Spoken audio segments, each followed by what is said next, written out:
Good evening, and you're very welcome along to the Sopherone Saga right here on the Emerald Collective. My name is GM Dave, and I am the creator and dungeon master for all things Sopherone.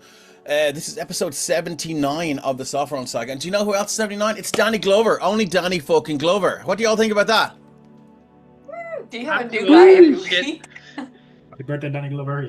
Wasn't he last month? Wasn't he the last game? Yes, he was, but he just turned 79 between games, so only Danny Glover is 79, so I'll be giving a free point of inspiration to the first player that upon hitting single-digit hit points, that mutters, "I'm still too old for this shit." So there you go. So now you have two options on getting blasted to 0 hit points. Ravens Ranger, thank you very much for the sub. Great to see you in, and that tops up the party and the DM, our collective inspo pool. Now listen, you may have heard that we do podcasts.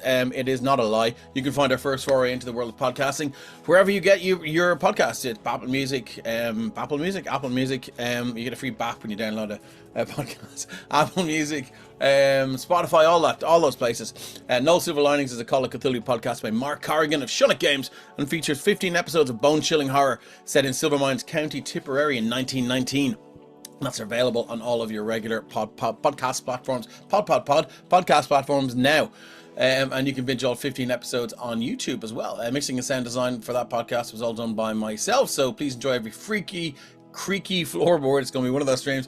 Windy Laneway and the one sneaky Wilhelm scream I shoehorned into that story. You can also cast the Violet Madness returning to the Emerald Collective, where it's in podcast form now. Episode 0 recaps the story so far and sets the scene for the adventurer's quest to rid the land of Castonia of the magical disease known only as the Violet Madness. The Violet Madness is available on all podcast platforms now, but you can listen up to episode 16 for free or get a sneak peek of the next one 2 weeks ahead of its release date on our Patreon. Did I say Patreon? Yes, sir, I did. Head on over to patreon.com/the Emerald Collection to find our Patreon. And we just dropped August rewards, which are Fae themed. And what are the bonus maps? Oh, you're the okay, great. You're the map woman. Let's see what they are. Let's go in. It looks like one is a swamp. Oh, you love swamps. That looks cool. And the other one's a desert map. So if you're on the higher tier, you're getting extra swamp and desert maps. So there you go. So yeah, depending on the tier you choose every month, you'll receive original battle maps, magical items, and monsters to use in your games, and even bonus maps with variant versions, which I just referred to. You'll also get access to the latest podcast episodes 2 weeks before the drop on the regular podcast platforms.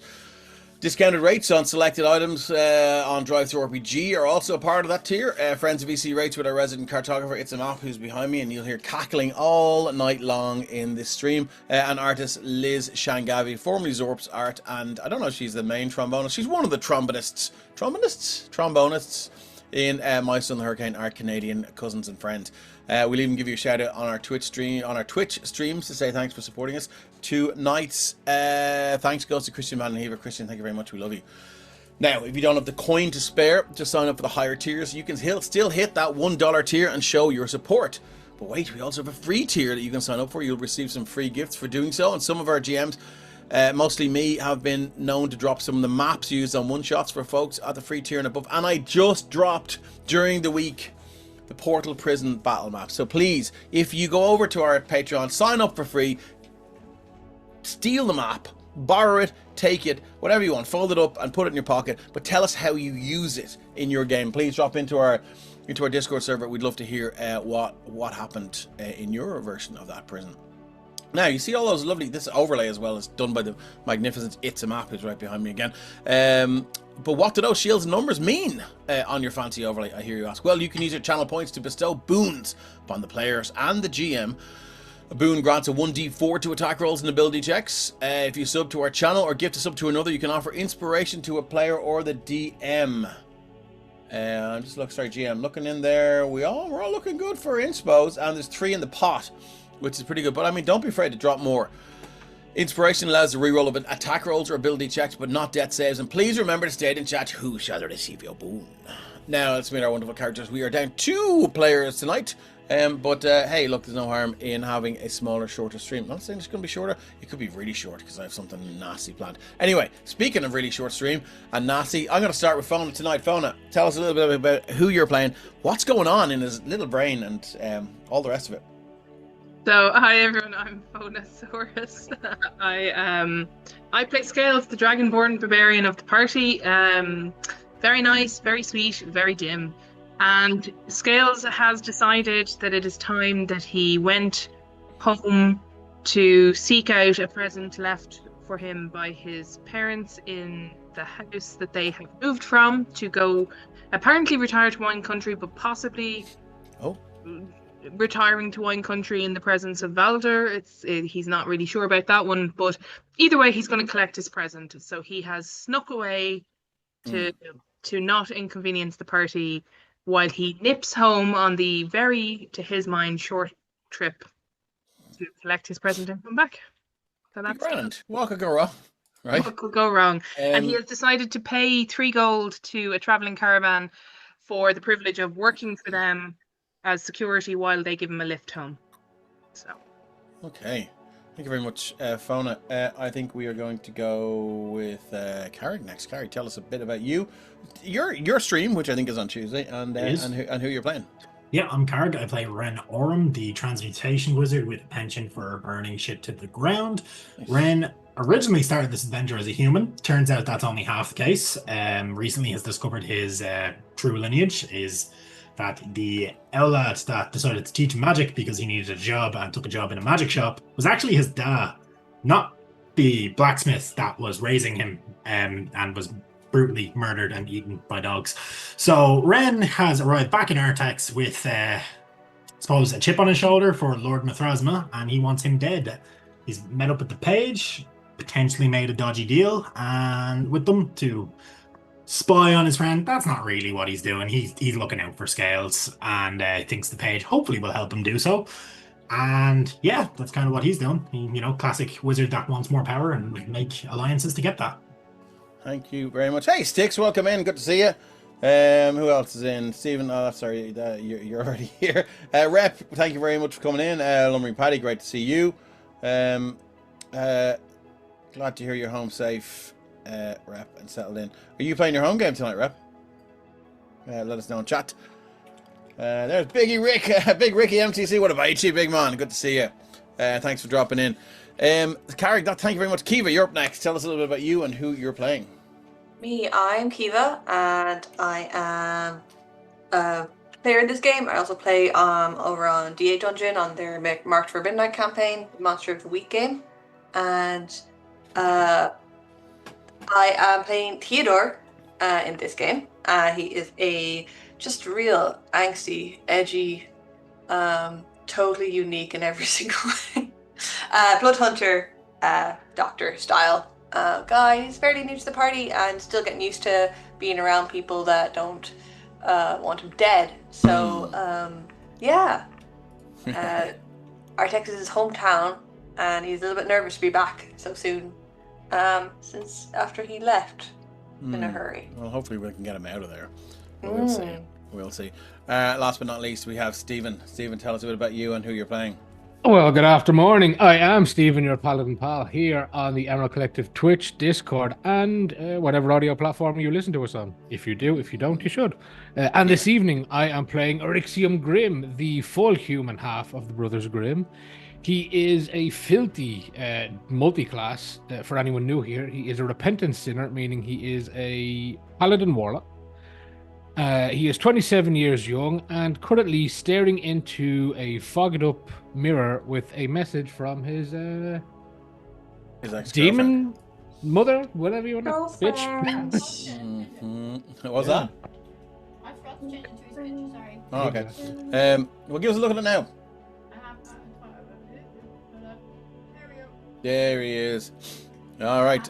Thank you very much, Stephen.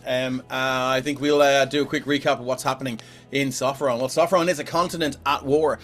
To the northwest, the elven nation of Calaril, which once flourished on Sopherone, has been beaten back to a small area at the tip of the continent. Change in leadership in the Elven Kingdom, however, has resulted in a shift in policy, and the relationship with the kingdom of King Gregor of Sopherone has changed irreparably. All hail the king. No longer would they sit back and allow their people... Look, I knew he'd reach for that.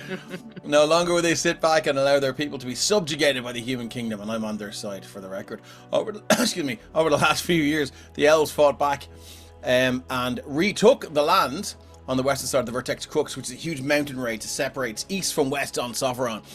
Steadily losing ground to the elves, King Gregor has tasked his best man or men, the skilled and lethal Valders, or Valder, to hunt down a legendary artifact that was once used thousands of years ago by an emerging human kingdom to completely wipe out the native Dragonborn that ruled this continent, so he can now deploy it against the elves. Now, enter our heroes, the Saviors of Sumerton. Why does that town sound familiar?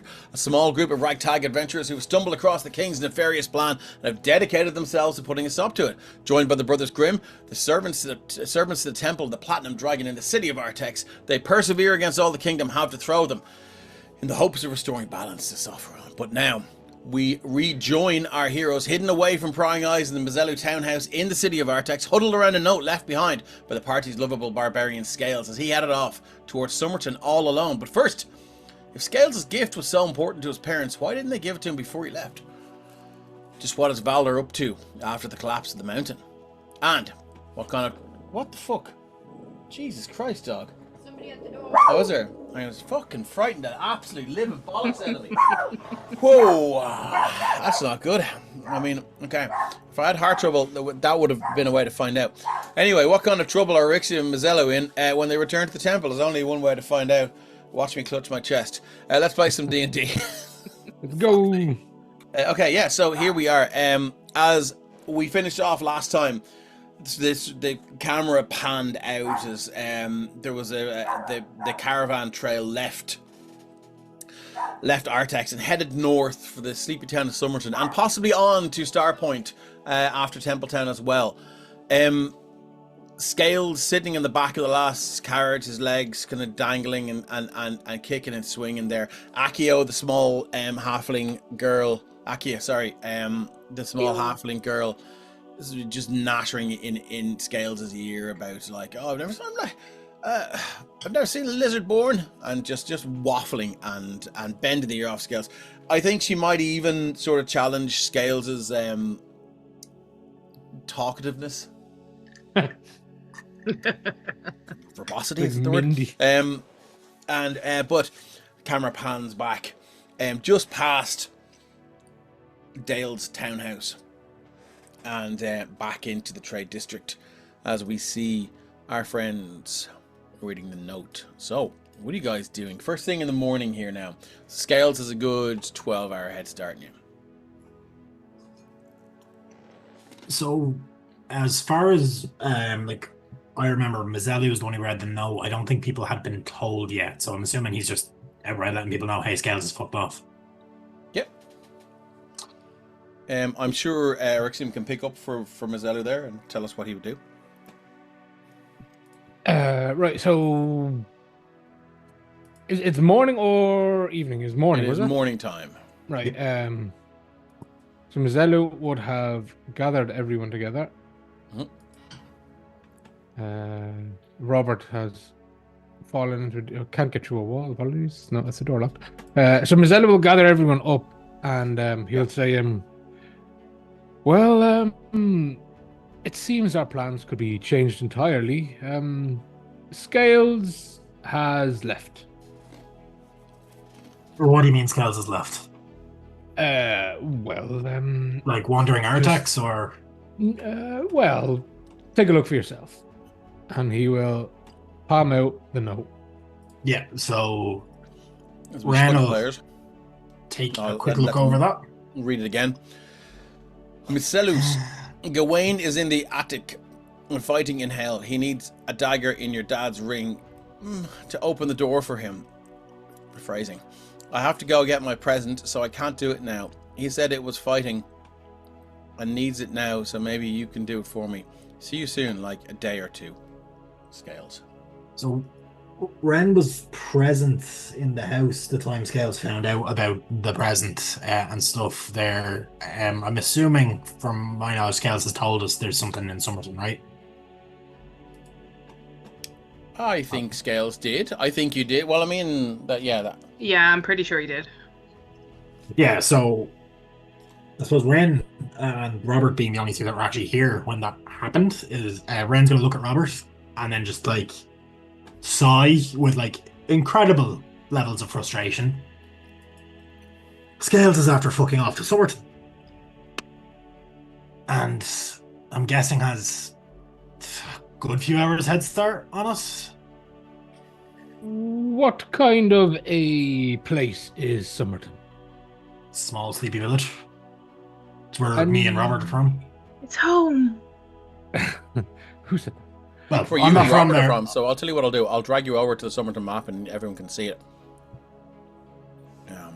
We kind of got our start by saving it from a bunch of goblins. So Well, what's the issue? You said he'd be back in a day or two. Somerton's at least a week's journey there and back. Well, there and then a week back. Well, on foot. So Yeah. Hey, we don't know welcome in Scout. Firebar of my friend Morgan. That's all right. We don't We're know like Scales is on a thing. So Okay. I mean, I could get us there quickly if we had a teleportation circle, but we don't. So Are there any arcane establishments or temples in Somerton Are that there, are Bev? notable? There will be there's a temple to Ilmater or Ilmater, depending on your proclivities. Hey, lie down. And there's an apothecary that might have dealt in some magical stuff. That's about it. As you look around the town, you can see there's town hall, church, general goods, Sunshine Inn, Frothy Flagon, and the blacksmiths. Yes, Fizzy. Hey, Yeah, I mean,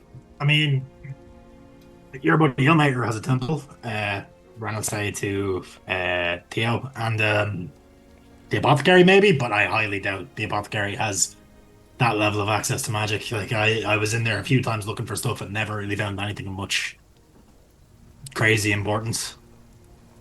And you Could be. have no relationships with the higher arcane abilitied folks of Somerton? I don't think there There are aren't many many. of them. There I would have been old Whiskers, who was she was the apothecary there. She was a I was kind of the probably most arcanely talented person there, from what I remember. But I was living in the inn, pretty much scamming a living. So I would be inclined to plausibly disagree, Ren, as you so eloquently said, you don't have a teleportation circle for Somerton, I have but one we for may. what? ooh. There may be a circle in Somerton, but I have no way of knowing where it is actually located. That's dangerous because that usually means you're popping out in a wizard's tower or something, and that's Which you don't Crap. believe there is one. I don't. So maybe there's the temple might have one. I guess like it's arcane magic, but like it wouldn't be unheard of for wizards to work with religious folks. Well, we have no way of knowing how long Scales is gone. Well, he was here yesterday. He He was. left, yeah, he left during the night. I mean, I was well, cards on the table. I snuck out during the night, and I didn't see him out there. Why is everyone sneaking out of this? Well, you see, my brother is apparently a revenant going around murdering people, so I kind of wanted to have a look yes, into that. yes, we all have family problems. Yeah, you guys have a lot of it, but you know, And silent as silent as the snow on a windless night. Boothby just glides up behind you. Oh, Jesus. he does that. You get used to it. Yeah, don't I'm lying, you underestimate don't. the sneakiness. You never get used to Sneaky, it. sneaky. And he says, I regret to inform you, sirs, that Master Scales has left. We were just discussing that, Boothby. Thanks, though. Yeah. I feel some sense of guilt. Yeah, that I let him go, but I did not prepare him a packed lunch. Well, to be honest with you, Boothby, You say let him, Boothby. Were you aware of his leaving? No. inside check. Inside check, Boothby. Wow. Okay, you got an inside check, Boothby. Like I trust Boothby doesn't have ill intentions, but I'm the way gonna he said move you no- over. I'm gonna move you over to Back to the house. Yeah, that nope. Sounds Nope. very like That's just me because I'm fucking shit. Sure. Where's Boothby? Where's my boy? Got Here a he is. +5 on this. That's Here a we 17. are here. We're shift ping, so our technomisters can find us. So that's a 17. I'll tell you what. Let's just open the character sheet and see what his charisma skills are like. What is the issue if your dragon friend has gone to see his parents? Right. Well, his parents aren't there. We know that for a fact. Also, I don't know. You're aware of. Well, you would be aware of this. You're from Sopherone. You don't see many dragonborn out and about. So one wandering the roads alone is not something that is a good thing because you know how people get around. I thought he said he was a lizard folk. Boothby, come on. You knew better than that. Of course I do, sir. Yeah, I don't know if he actually told. Maybe he did. I think he did. Me and Scales had a heart-to-heart on the way here. Yeah. Yeah, he would have told you quite like because like Yeah, I basically you're know with us now, so Yeah. I could. I've managed to gain access to the Arcanist district. I could go ask a question, see if they know who that circle belongs to. I need to pick up a few supplies and then we can get on the road. Mezelus, can you not just send a sending to Scales and ask where he is and tell him to wait and we can catch up? No, because Scales just took his headphones off. Scales just walked away. 1 second while I check my now character sheet. Scales has left the building. What level is Uh-huh. sending? What? I'm intending to go pick up a sending scroll myself so I can get this. I can see the Fallon going, you want me to do fucking what? You the want me third to level cast smite slot? spells? They're smite slots. I can use them to cast spells. I assume I'm running Robert because I usually do. So Robert's Oh yeah, probably please do. Thank you. Yeah. Yeah, Robert's probably there. Like, shouldn't we, like, catch up? I mean, I probably wouldn't mind paying a visit to home, anyways. Level 3 for sending our Yeah. our good friend Rep says in chat. In my opinion, a grossly over-leveled spell. But you know what? It causes tension when you have to burn your fireball slots. Yes, I. Just like, tell Scales to stay there, hide, and we'll find him. So, sirs, I just might lay everything out at the table here. So yeah, and nobody beats. Cause he's into the late 30s there with his role. That's fine. On charisma-based skills. But he's not trying to hide anything. He just, I'll give it away for free, even though I absolutely blitzed you all. It's Yeah, but Boothby wouldn't like us. He likes us. No, Boothby just feels guilt for going to bed and missing Scales. That's all. And having some me time. That's all. That's the only thing. Me time is in sleep. So Boothby just kind of stands there. You're all standing in the hall. You can still smell down the south here of this room. You can see the two bathrooms there, and you can smell the rose petals and the oils that were used from the baths last night. There is a kind of a light sleet tapping on the windows to the west of you in the windows in the bedroom, and there's a chill in the air. That I mean, the house it's well built, but winter's in Artex. I mean, it's not called the Winter City for nothing. So you're kind of sitting there, and Boothby says, we do have a number of problems. Guardian Berethia is entangled with Captain Riptide somewhere, sailing north. Okay, pirates? Or... Well, I mean, they're the ones that got her away from Sopherone, right? That's what Mezelus said. What did Mezelus tell us about the chain? I actually don't have that in my notes. I was checking.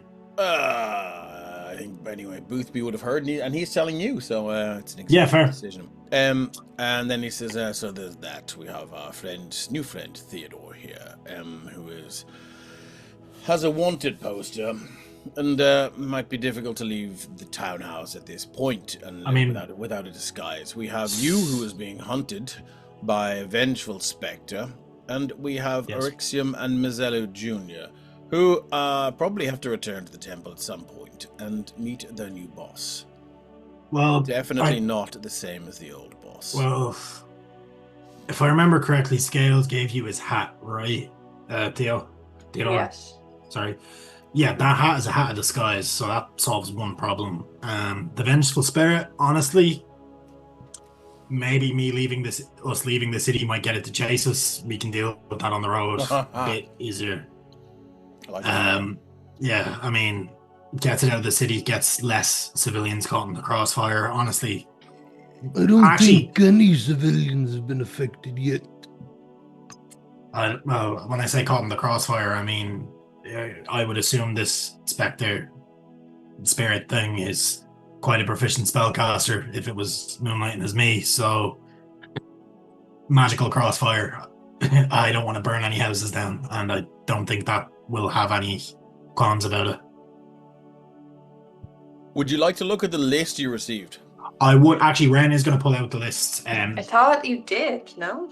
I did last night, but it was Oh. also weird fuckery. I got the Yeah. list now. When I looked at it last night, my name was the only one on it, but apparently Yeah, there were all other 12 names. names were Ren, but that was some mindfuckery. So I think it was using illusions to try fuck with my head. It said it's not ready to kill me yet, so I assume it's working down the list.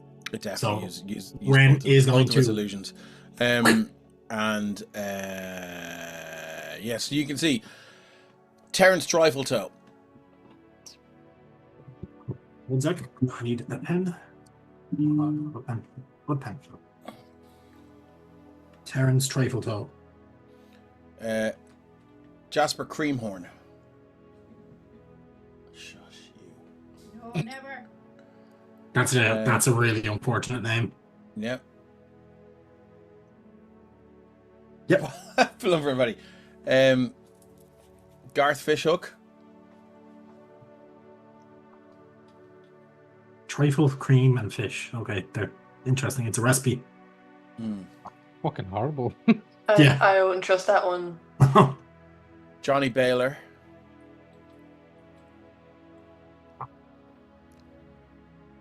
Yep. Countess Orley. I feel like that name rings a bell. Countess I may not. Camille. Duchess Sophie. Sorry, Countess Camille. Don't do Duchess Sophie yet. Earl Jesper. How do you spell Jesper? Jesper. Jasper and Jesper, okay. Earl Ivor. Ivar. Second name is not Mecton. Duke Ulrich. Duchess Sophie. That's 10. Ren Lord Oram. Mithrasma? Ren Oram and Lord Mithrasma. Molly Minge Buff and Stewie Bendyfinger. My names are better. Lester Van. Thanks very much. You're welcome. First I of all, love the do you want- way that Ren is just the one before Mithrasma, so we can't just let this creature make its way through and take care of Mithrasma for us. Yeah, but also You Ren tell us wants a bit that- of thought went into this. Ren Nice. wants that kill himself anyways, so he'd be pissed off if that happened. So give me a history check. All of us, or just people from Artex? Anyone from Artex. Come on, Okay. Paddy. Here, first Yeah, roll me too, tonight. Never has been bet, never will be bet. Our chat is better than anyone because we have a lumbering Paddy. Our chat is just better than anyone's anyway. Yeah, just in general, but Paddy's jokes are top notch. All right. 18 history, that will do. Terence Trifletoe is a halfling headmaster of the Artex orphanage. Oh. Oh, I knew I recognized that name. You met him when you went to Yep. the And I orphanage. believe Orixium gave him some amount of shit. I gave him a little bit of. I think we all did, but yeah. I think Erixium sort of laid the groundwork and just. I think he just. What's the word? Look, just drew a little line in the sand for him. I threatened him and enabled the cook. Yes, indeed, that's exactly what happened.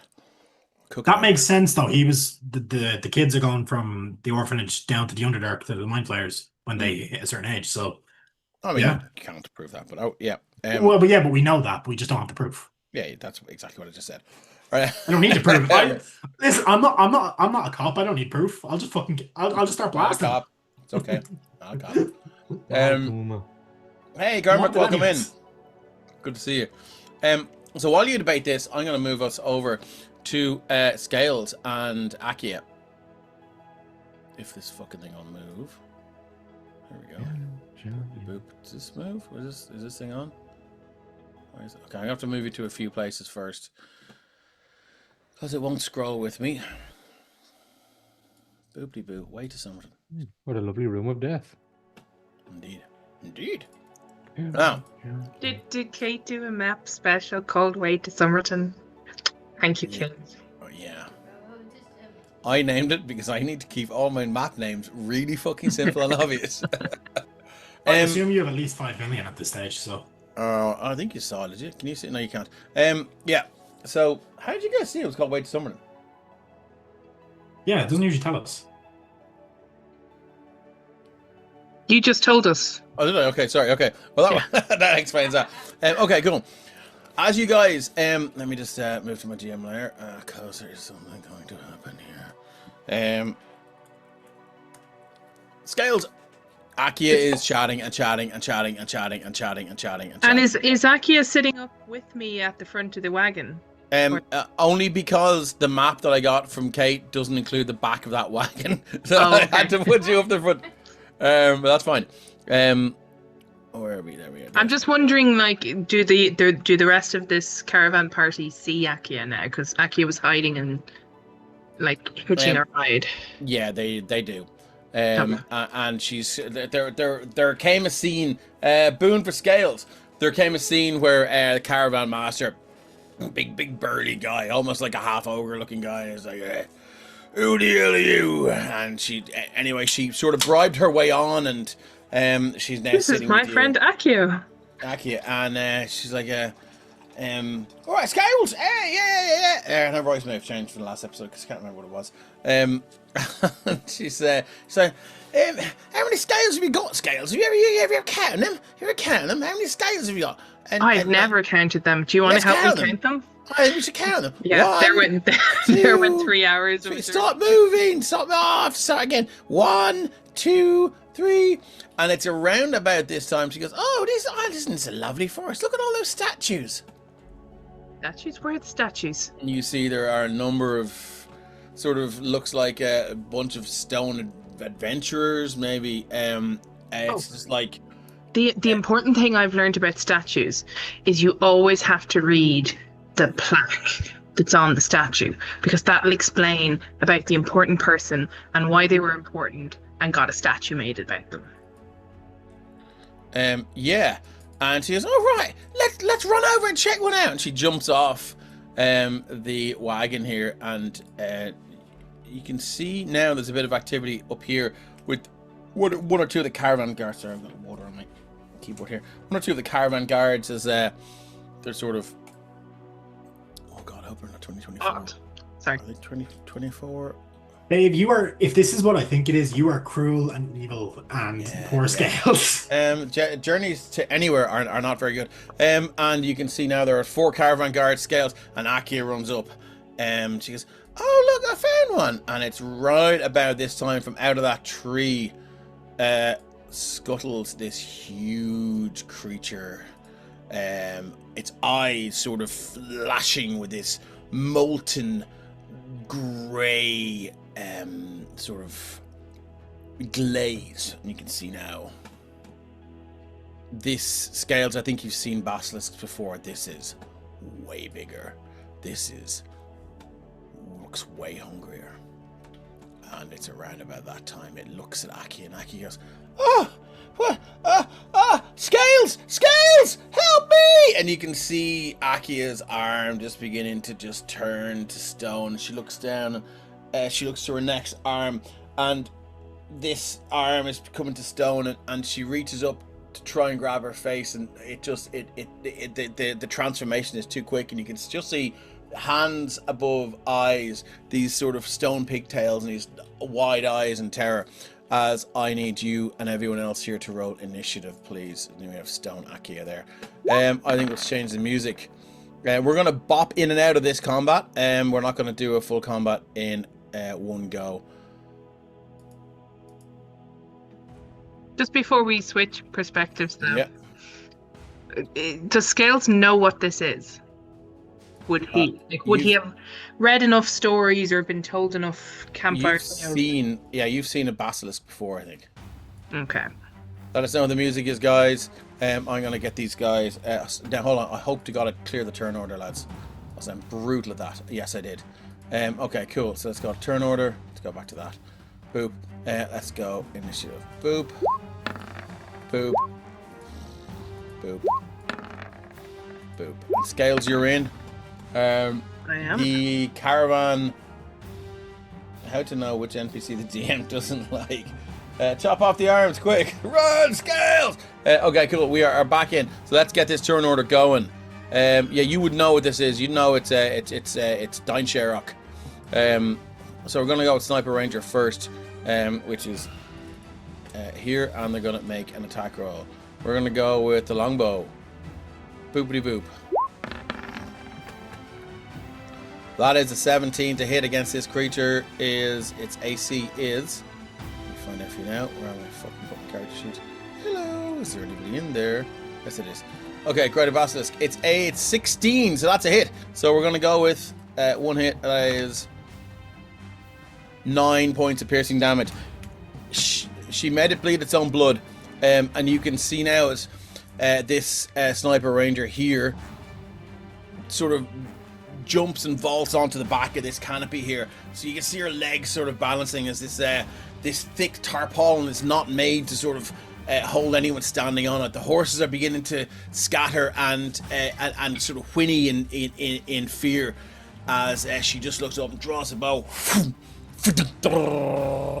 sticks into this thing, screeches now, and it looks straight at her.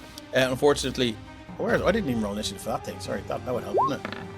16. Okay, let's reorder the turn order and boop boop boop boop boop. So 1, 2, 3. So, okay, cool. That's all she's got. We're going to move on to this Sniper Ranger here as they move to turn order. This one here, she's going to jump back onto the thing as well, and she's going to make an attack.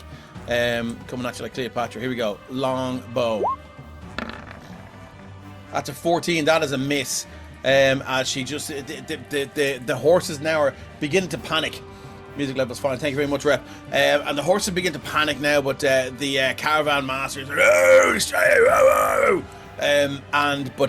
just the jostling throws her off there, and the next Sniper Ranger is here. Is going to just jump down and is going to take this thing on with a long sword. It runs straight in and is this long, thin, elven-looking Panic on the Highway. This elven-looking blade.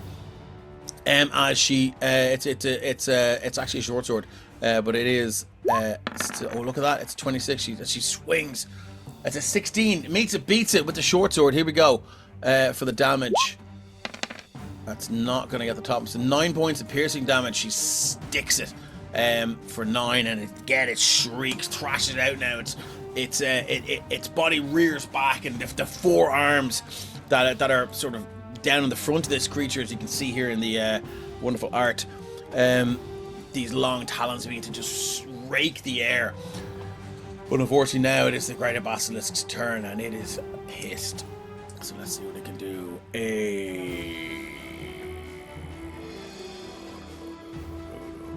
It can run away in fear from Scales' intimidating presence. I think what it's going to do is move to here, and it's going to use its poison breath. But let's just play Roll20's measure tool first and get ourselves a little cone. Well, you see, Dave, we planted a bunch of mint leaves on the track, so its breath is going to be significantly less poisonous because it doesn't smell so bad. Lovely.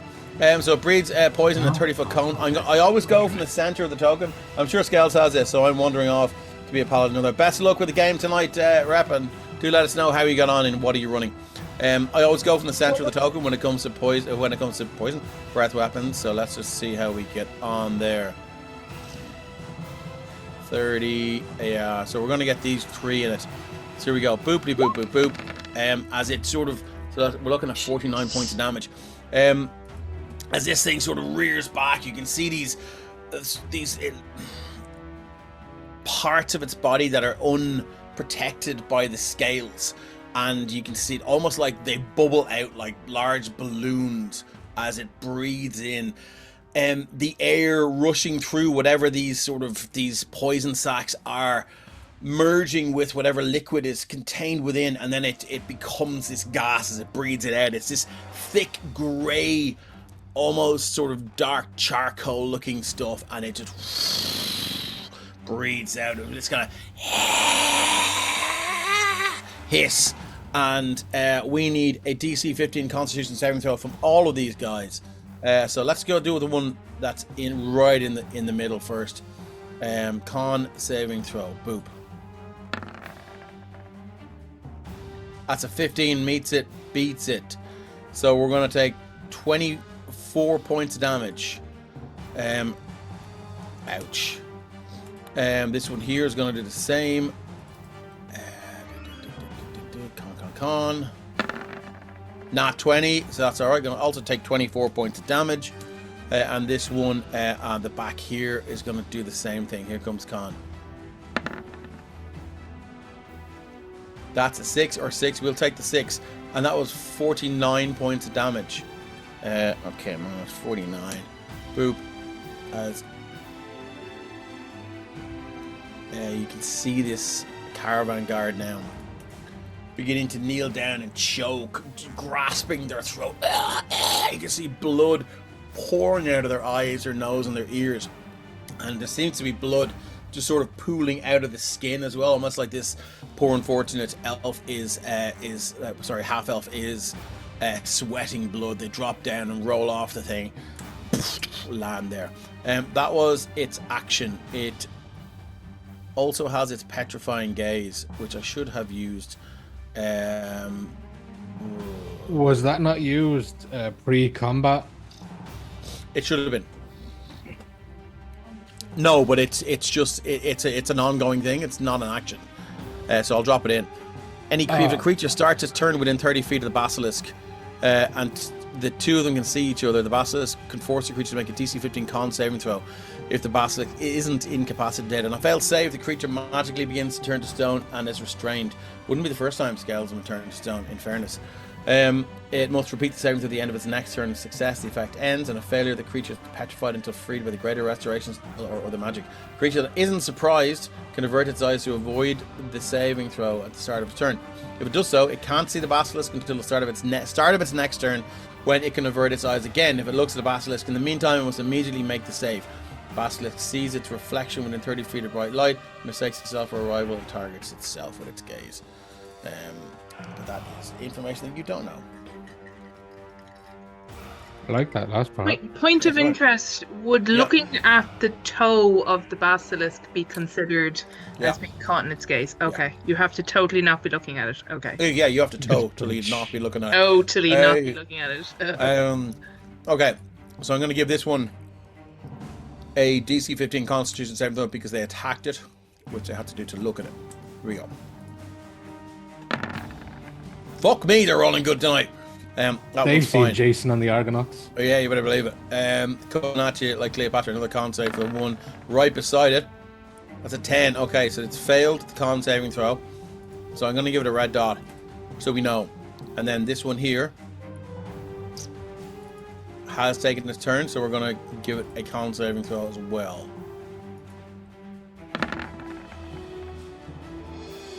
That is a 4, so things are not looking good. Things are slowing down for these sniper rangers. Scales, let's get the measure tool out and see where we go, because you're up pretty soon. Yeah. Oh, no. 30 feet. I don't think you can actually see it from there because of the trees. Well, I'm sitting on a wagon. Oh, I think you can. Cool. Yeah, I reckon. You're not within 30 feet, so it's just you can see what's happened though. As that is it for you for the greater basket. Scales. Actually, it's going to move a little bit more. It's going to move there. Where's my magic tool? Oh, sorry, it's not going to leave the okay. the reach of that thing. So how high? How high is this wall? Toe the line. Or this is this like I can just run across it, or is that like a climb and have to run around it feature? It's 10 feet high. Okay, so that's a run-arounded feature. Okay, let me just measure here. So there's 20 foot, and then there's a queue. Okay, yeah, I can get there. Okay. So Scales is going to see his new friend actually turn into stone and instantly rage because that was his friend, and they were in the process of counting his scales. Oh God! Fascinating topic that he had never once considered, surprisingly, in his life doing, and he was really enjoying having somebody to count his scales with. So he's well pissed. Sorry, can I stop you there for a second? Is somebody talking about teddy bear? Yeah, there's a teddy bear. I've been looking to see if I could find the teddy bear. I see it now. Jesus! Where? As soon as I moved the map, I saw It's up against the rock, and that's Here. a terrifying addition. To Oh my the God. map. I What is just wrong see with a you? black square. I was looking at the curved road, not the road up. I think I have Baby access Jesus. to Scales' character sheet from previous sessions, so that's probably Oh, why I Stephen, can you see can't it. see. Sorry, give me one second. That's all good. Dynamic I'm not lighting. Let me put on daylight mode. I'll just turn the dynamic lighting. I think it's because Wait, people oh. aren't on the map, whereas I have access you to see it? Scales' token. Can now. Cool. Sorry about that, guys. Fucking hell, Kate. That's evil and awesome. And awesome. 5, Mission hits 'em up, 10, guys. 15, 20. And then, so that's his instinctive pout once he enters his rage. Can I And get a his DC 15 ancestors. con save, please? I didn't start my turn in his range. I was just thinking, right as I said it. Yeah. That's fair. So 5, 10, 15, 20, 25, 30 gets me right beside it. Oh God. I am going to recklessly attack this thing with my turtle mace. Okay, here we go. Out comes the turtle mace. Do you want to tell people what it looks like? So, Oh my God, that's a nat 20.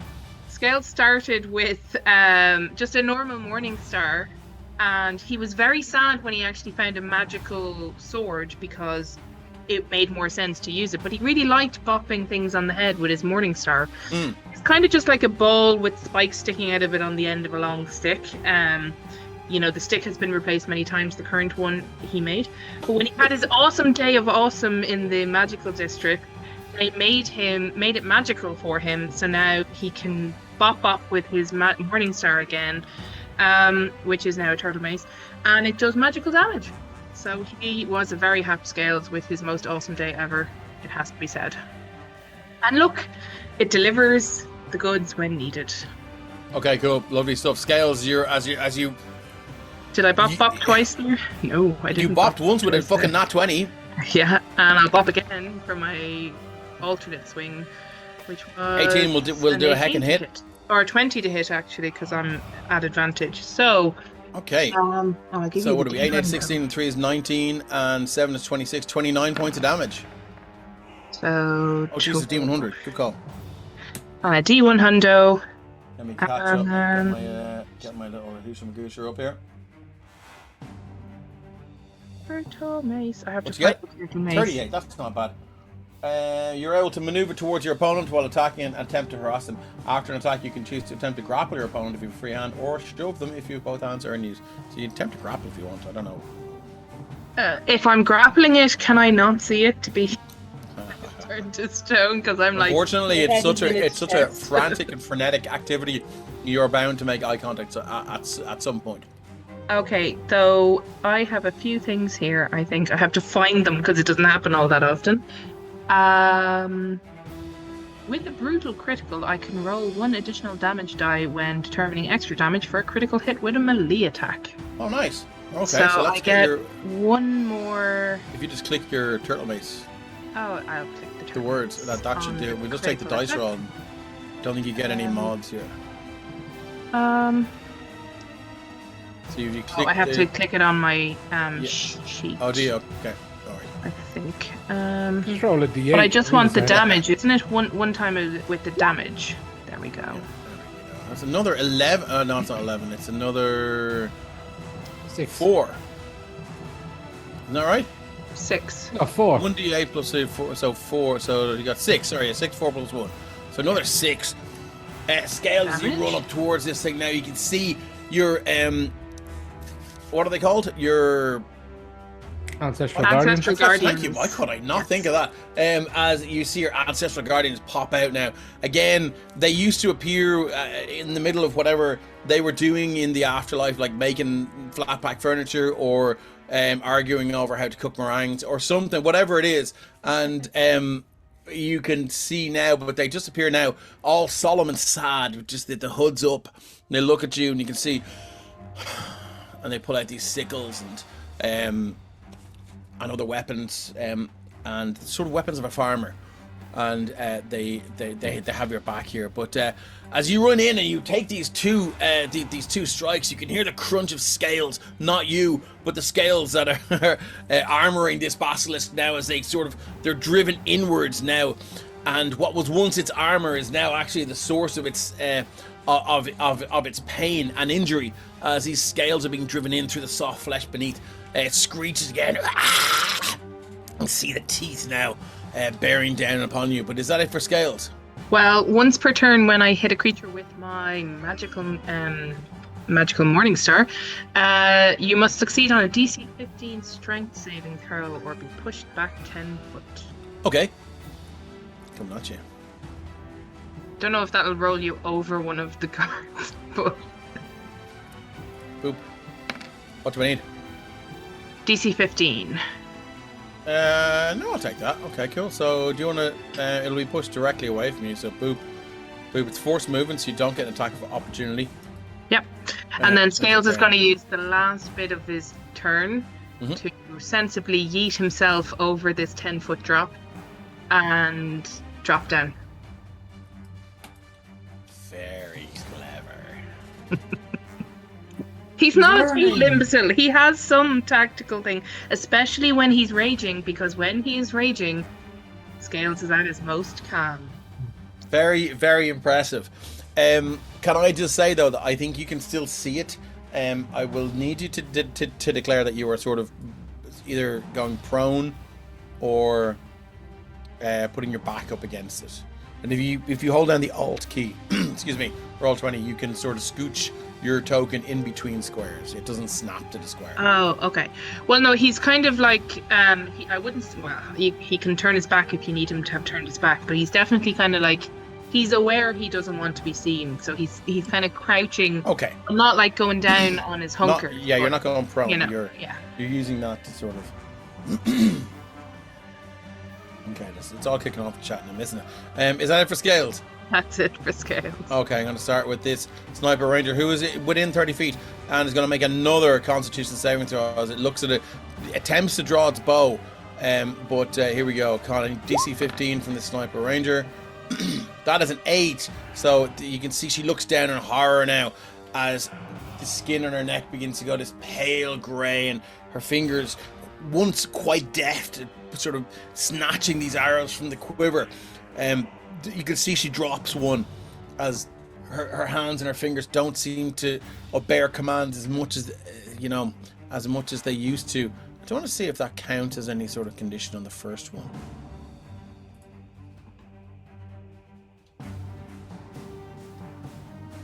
And is restrained. Okay, so let's get the restrained condition here, lads. Can you attack with a bow if you're restrained? You can, you just can't move.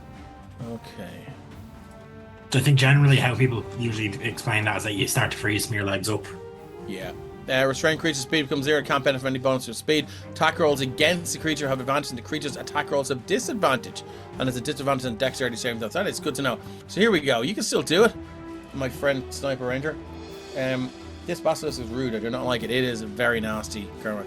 Okay, here we go. So we're going to go longbow at disadvantage now. This is not looking good. Well, does it count from the first save or only the second save? I do believe it's the first save, because in the second save you are gonzo. Right.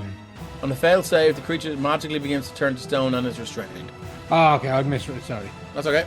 But look, it's a 24 or 25 with disadvantage, so it does hit with the longbow. So here we go. That is an 8 points of piercing damage as it shoots across now. And it just... this squelching sound as it sort of burrows in through some of these cracked in scales that our barbarian Scales has has broken through with his turtle mace. That is all that this creature, this sniper ranger can do. We're moving to this one here. It needs to make another saving throw, or it is fucked. That is an 8. You can see now she drops down. Scales, would you like to give me a luck check? If the luck check is successful, the recently turned to stone ranger doesn't shatter when it falls off the top of this caravan. On a success, it does. Tell me what's lucky and what's not lucky on a d20. Odds or evens? My dice are coming up funny. Hang on 1 second. Sorry. It's okay. So evens are good. Evens are good. Roll me d20 and let's see if this person. As you can see, Scales, you're half turned away from this basilisk, and you can see now she's about to reach for her arrow, but it's just everything is freezing up, and she looks at you, Scales, and your eyes connect, and you can see her long red hair sort of dangling down as the hair itself begins to turn to stone, almost creeping its way up towards her face. And the skin is going grey all the way up, and she looks at you and blasting your ears. Not like this. And Circus Simon Phoenix. She turns completely to stone, unable to maintain a balance. Now she rolls off and lands on the ground, and bursts into hundreds of pieces. So unfortunately, if there were a greater restoration spell on the go, it would do nothing. For this sniper ranger. Turn you back to a normal corpse, I suppose, but I don't think you want that. It's a bit messy. Nobody wants that. Yeah. Okay, so this one here is gone. This one here is going. It has to make a saving throw. We're in trouble now, lads. Okay, we're in trouble here. And then after this round, we are going to drop back to the Mezelus townhouse. No stamina. Shattered after such a short fight. GM Dave is on my naughty. Why am I on your naughty list? Oh my god. Okay, cool. Sniper ranger, here we go. But if it makes it, I think then it's good, isn't it? Is it good for 20? It unfreezes, I think, doesn't it? But they're not good for 24 hours. They can still be affected. We can still start this process again. Here we go. Anyway, we need a 15. 8.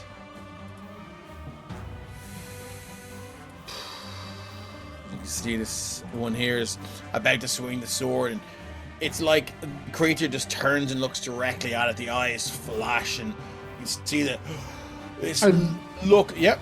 Are these rangers elves or humans? They're half elves.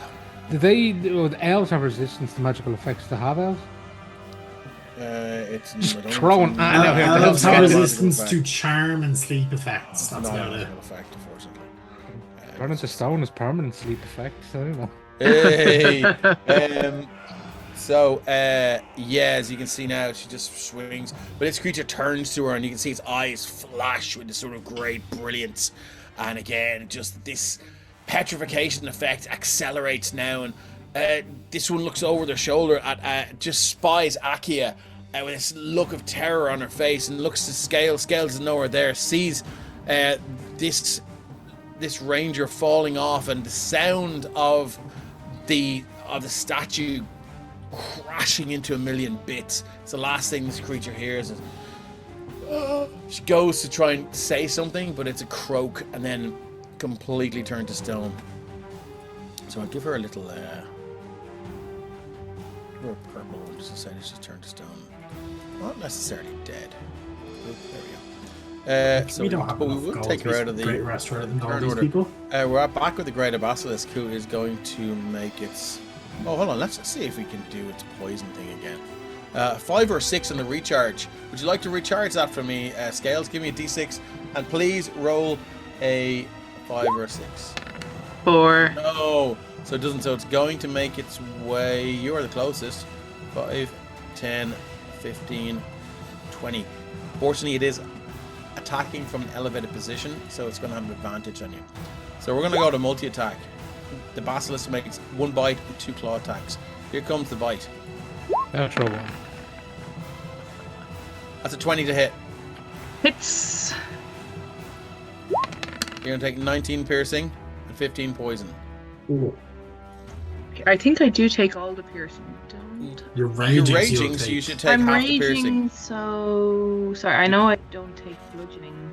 You'll take You don't- all of the. You'll take all of the Oh, poison. piercing. Yeah, I'll take the You'll poison, take half the but not piercing. So the you'll piercing. take 24 points of damage in total.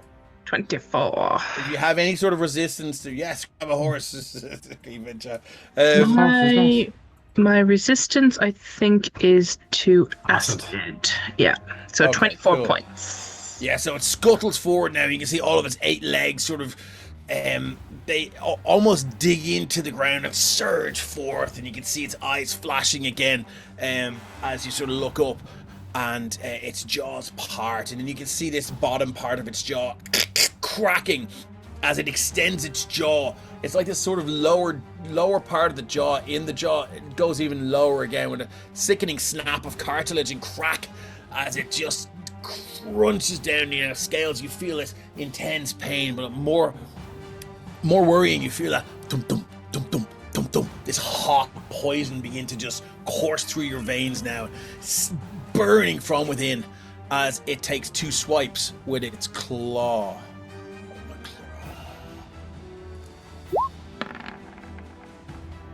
That's a 26 to hit. That hits. So we're gonna do 8 slashing down to 4. Why is Alice Corporation? Look that autocorrect, man. I was wondering what the fuck is this. And then here we go with a second attack. That's 22 to hit. Also hits. Down to 3 slashing. 6 down to 3. That's all it's got. As we, it shouldn't have. So we're gonna end it round here. The basilisk has taken its turn. It's scaled, sniper, ranger next. Is only, and the others are hiding in the caravans here. But I think we should move back to the gang. We do an attempted fade out. With that, pretty clumsy, but that's all we have to work with. We move back to the Arctic House. What are we doing?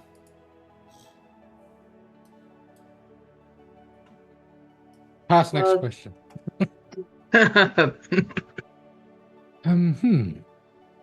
Well, Ren, do you believe that your associates in the Arcanist district may have a faster way to travel to scaled exact position and not to Sumerton?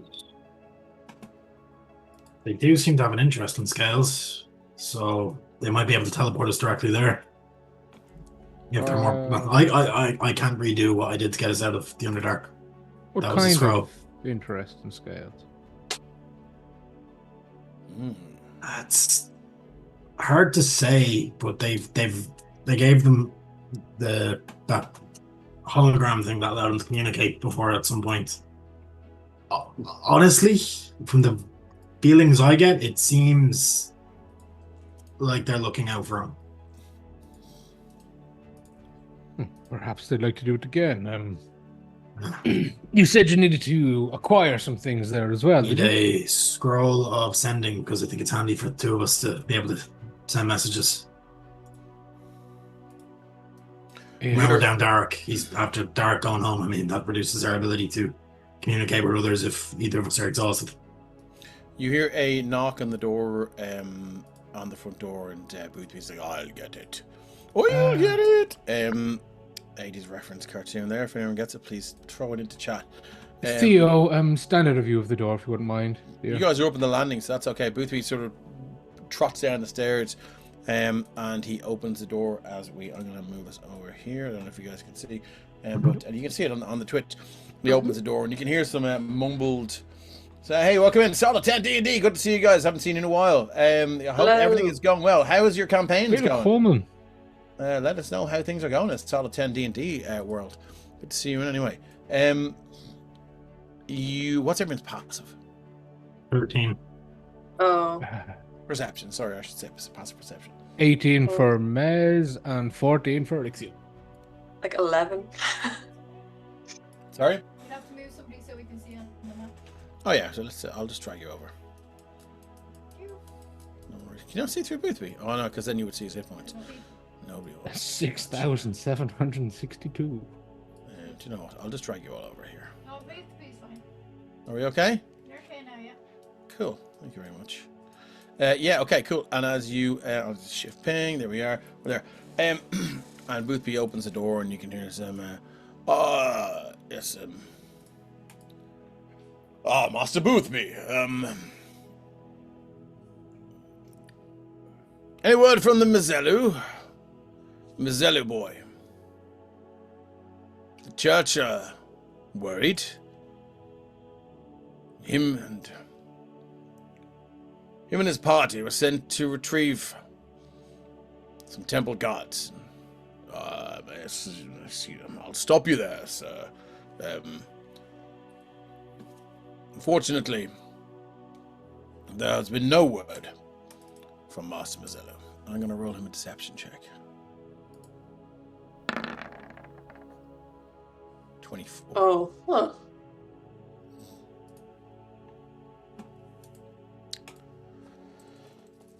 But please rest assured, I shall inform the temple as soon as they return. I'll send them straight there. Have they been good boys? I'm afraid they haven't. I shall give them a cold dinner when they arrive, sir. Well, thank you. And he closes the door. Drag Mezelus and Boothby back over. What have you done to not be good boys? Did you? What's your passive? My passive is 11, I guess. Okay. It's not very good. But Boothby would come up and explain, and he would relay the conversation as I shift ping for our technomisters.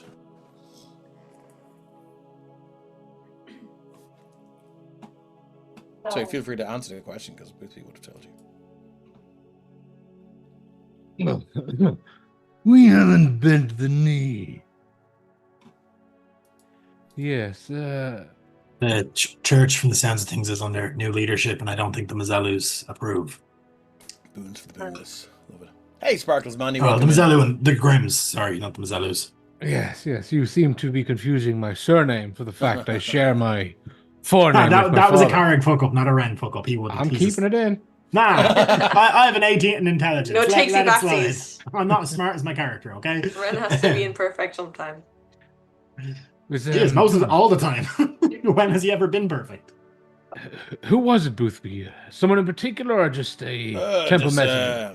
Someone messenger from the temple. I didn't recognize him. He looked quite a few pimples, quite young. I think he was sort of affecting a deeper, lower voice than he probably possesses the best of times. But yes, they're safe to say, sir, they are looking for you. They always. No need to act surprised. We've been watched almost constantly. Well, maybe you should return to the temple, sir. Yes, I assess believe. the situation and maybe find out.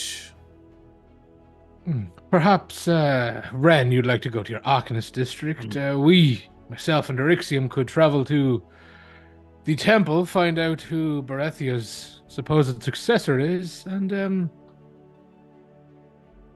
come back here later. Well, how fast do you want to find scales? Is the question. Are you We're concerned? trying to shortcut it the best we can by inquiring with our friends. Prepare to be leaving by this evening again. I would say, with all seriousness, depending how our meeting in the temple goes, it could be an immediate. Mezelus, if there is trouble, cast a sending spell. I'll be there. Theodore, would you like to accompany us to the temple? I believe you have ways of disguising yourself. Magic hat. I do. I actually out of character. I have another way that's really cool that I totally Oh, forgot yes! about. You, Oh, you- is it? Yeah, you oh, took Scales' hat off him, I even though took you Scale's fucking hat off, need it. and I just didn't even. I forgot. Like Is it it's the mad, something. is It's a it new Bloodhunter class. mutations? That's It is, okay. yeah. That's okay. Nice. I was just trying to see if Tia was actually being a dick on purpose. No, But it was just Kiva being. that's totally cool. That's totally cool. It's totally cool. I do. Yes. Okay, cool. So if you're going to utilize that, then please describe it in great detail as to how it works and what you're going to do. So I what think this- maybe Theodore had been working through at certain points of the night. He got his rest in, but he sort of set up if you go into the guest room, you'd find like just a makeshift chemistry sort of layout and strange speckles of blood on the desk and things like that. But just as we're deciding to depart the house, he will take from his like bandolier of like you can't really see them because they're all in leather, but once he pops open the bandolier and pulls out, it's a vile, sticky, dark red liquid that he just shakes up really hard, and then just in front of everybody just drinks down this mysterious red-black tar. And you see like as he drinks it, like the sheen comes over him that's like someone who just woke up from a fever. Like the sweat is just like slick, but then it sort of smooths his features and plumps his face and rounds his ears, and his features just sort of shift in not like a magic way, but sort of like a body shifting under skin way until he looks like maybe slightly like more plump, healthy looking younger man, but has this sort of like sheen of like a little bit of pallor under his skin, and just a little bit more approachable than Theo and definitely less noticeable. It also sort of, I think it affects it says his appearance, but I don't know if it affects his clothing. Is it a Just painful transformation? It's Is there there cracking is of bone? there or- is like more of a slimy sound as skin and muscles move, and a few slight cracks, but he just like winces through them. And yeah, so that is the where is my sheet? And I'll put it into the chat. Here it is. It's called a lori. So it affects his skin and his face and his allow you to enhance your appearance and presence. It's enhance your appearance. Oh, I thought it was change your appearance. Maybe that was nothing then. He just looks really weirdly like himself. Maybe he looks more approachable. But he Right. says this should have. I don't look quite like myself. Maybe he just put a hat on as well. Yeah. Okay. So if you Okay. put the hat on, what would Theodore's first use of the hat of disguise? What would be the first image that he would consider changing into? I think I know what it is, but I think then he would probably reconsider changing into something else. Yeah, I think he has a few different faces pass through across his own before he settles on maybe just like a kind of a shop clerk that he's seen, like just he wants to be super unassuming, but passes through like maybe a cleric of the Ilmater, maybe like a highborn like kind of artificer type, and then just settles onto like plain clothes, plain face, definitely just what he thinks would be like just day-to-day guy. Cool. So as you settle that hat onto your head and you sort of you will the transformation, you can see this sort of rain of silver sparkles just pour down from the hat, and as they pass over your features, the transformation becomes complete, including clothes and facial features and whatever else. It doesn't feel any difference, obviously, because this is an illusion, but there is a mirror in the hallway, and you sort of look in, and I think almost like the T1000 and in Terminator 2, you sort of fix the hair a little bit and make some sort of fine adjustments.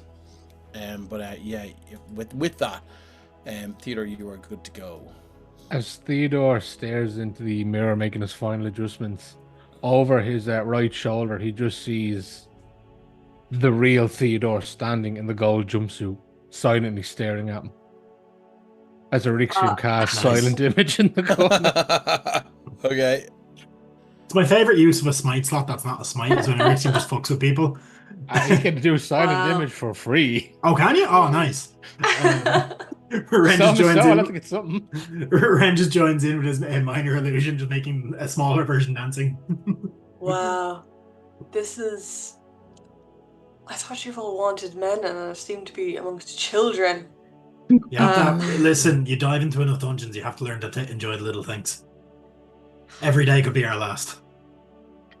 Well, last before eternal torment and likely mine and Rixium's cases.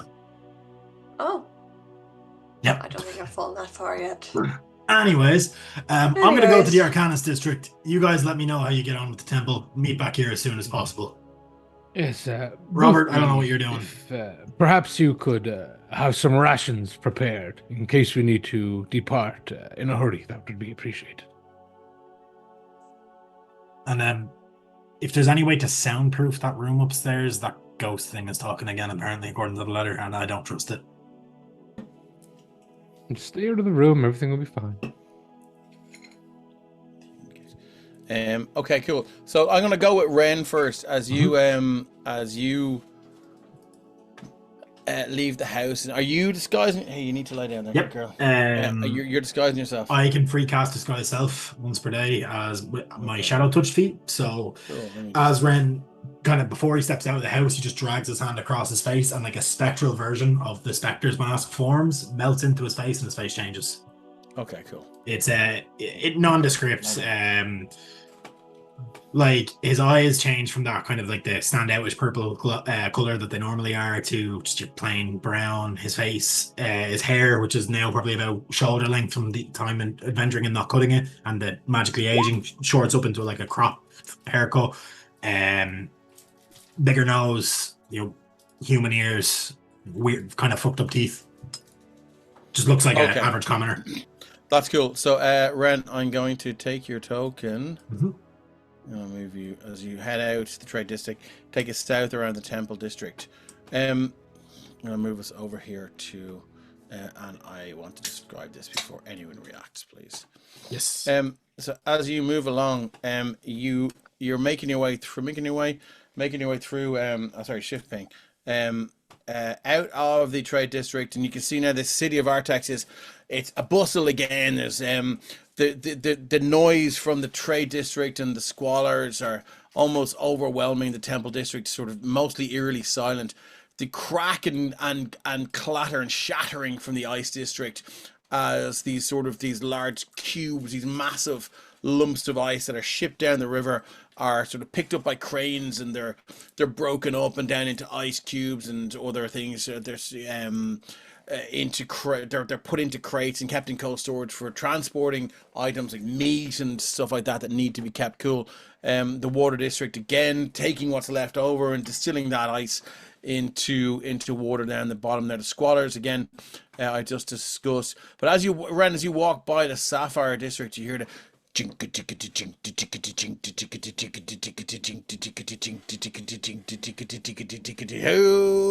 Fucking Arthur Strummer. as He's you alive. as you walk through the Sapphire district.